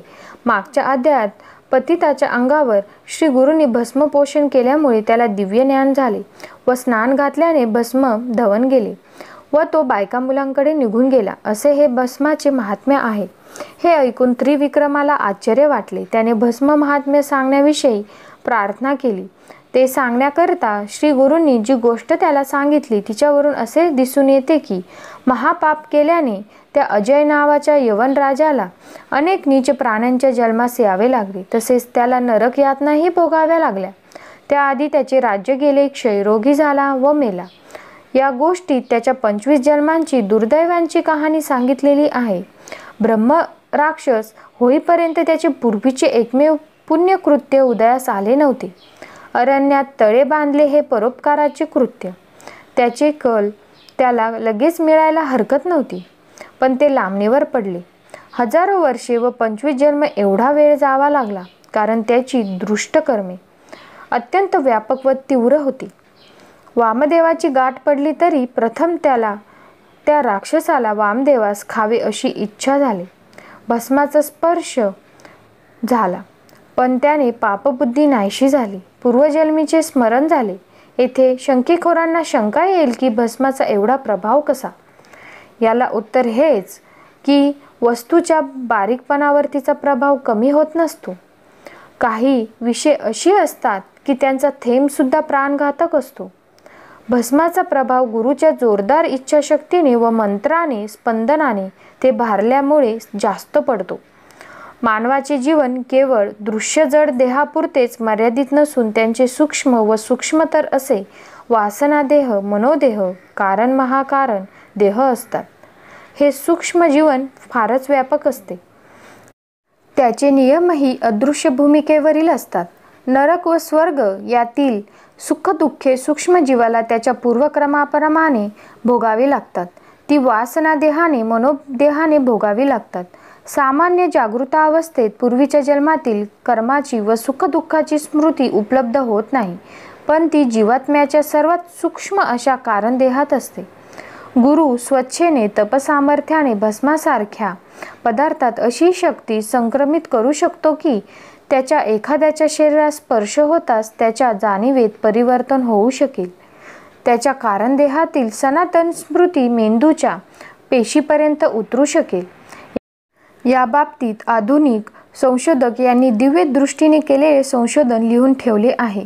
The hidden side of things नामक ग्रंथात असे एक संशोधक C.W. लेडबीट यांनी अशा भारलेल्या वस्तूंचे, उदाहरणार्थ मदुरेच्या मीनाक्षी मंदिरातील देवीच्या पुढील कुंकुम, पवित्र देवस्थानातील अंगारा यांचा प्रभाव 6 महिने तसेच राहतात असे लिहून ठेवलेले आहे. हे संशोधक थिऑसॉफिकल सोसायटीतील होते. त्यांची संशोधने जगभर प्रसिद्ध आहेत. असो, या कथांतून जो भस्माचा प्रभाव वर्णन केलेला असतो त्या सच्शील, निस्पृह, पुण्यशील महात्म्यांच्या तपाचे सामर्थ्य असते, हे महत्त्वाचे आहे. अध्यायाच्या शेवटी श्री गुरूंनाच प्रमाण मांडले आहे. ओवी क्रमांक 28 हे लक्षात ठेवावे. पापामुळे होणारे दुःख पुण्यकृत्याने मिळणाऱ्या सुखाने वजा होऊ शकते का? नाही. पापाचे फळ वेगळे भोगावे लागते व पुण्यकर्माचे फळ वेगळे घ्यावे लागते. एका मागून एक किंवा एकाच वेळीही सुख व दुःख यांची फळे माणूस भोगतो. सुखात दुःख व दुःखात सुख मिश्रित असते. एका डोळ्याने हसावे आणि दुसऱ्या डोळ्याने रडावे हा सर्वांचाच अनुभव आहे. कर्माचा नियम मतनिरपेक्ष आहे, तो उल्लंघनीय आहे. पेरावे तसे उगवते, तसेच पेरल्याशिवाय उगवत नसते. दिल्या वाचून मिळत नाही, मग घेतलेले द्यावे लागते, हा निसर्गाचा नियम आहे. शास्त्रीय शोध हे निसर्ग नियमांना धरूनच असतात. खरे लोककल्याण करणारे साधू, ऋषी, संशोधक आपल्या शास्त्रांचे पेटंट घेत नाहीत व वंशपरंपरा हक्क राखून ठेवीत नाही. ते मुक्त हस्ते लोकांना सन्मार्गाचा व सत्कर्माचा उपदेश करतात. कर्मभोग भोगावेच लागतो खरा, पण त्यातून मुक्ती मिळवण्याचाही उपाय आहे. सर्वच नियतीच्या हातात नसून थोडासा अंश मनुष्यकृत पुरुषार्थाला वाव आहे. गुरु हाच बंधातून मुक्त होण्यास उपाय आहे असे शिवसूत्रात म्हटले आहे.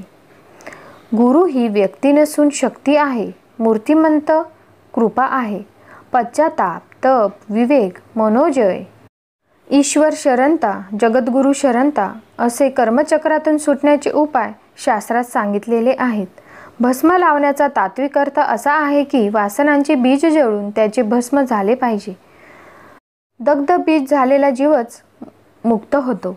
स्वर्गप्राप्ती व सायुज्यता यापेक्षाही पूर्ण मुक्ती हेच भस्माने निर्देशित केलेले असते. येथेच आपले आध्यात्मिक रहस्य झालेले आहे. दिगंबरा दिगंबरा श्रीपाद वल्लभ दिगंबरा दिगंबरा दिगंबरा श्रीपादवल्लभ दिगंबरा दिगंबरा दिगंबरा श्रीपादवल्लभ दिगंबरा दिगंबरा दिगंबरा श्रीपादवल्लभ दिगंबरा दिगंबरा दिगंबरा श्रीपादवल्लभ दिगंबरा. धन्यवाद. रामकृष्ण हरी.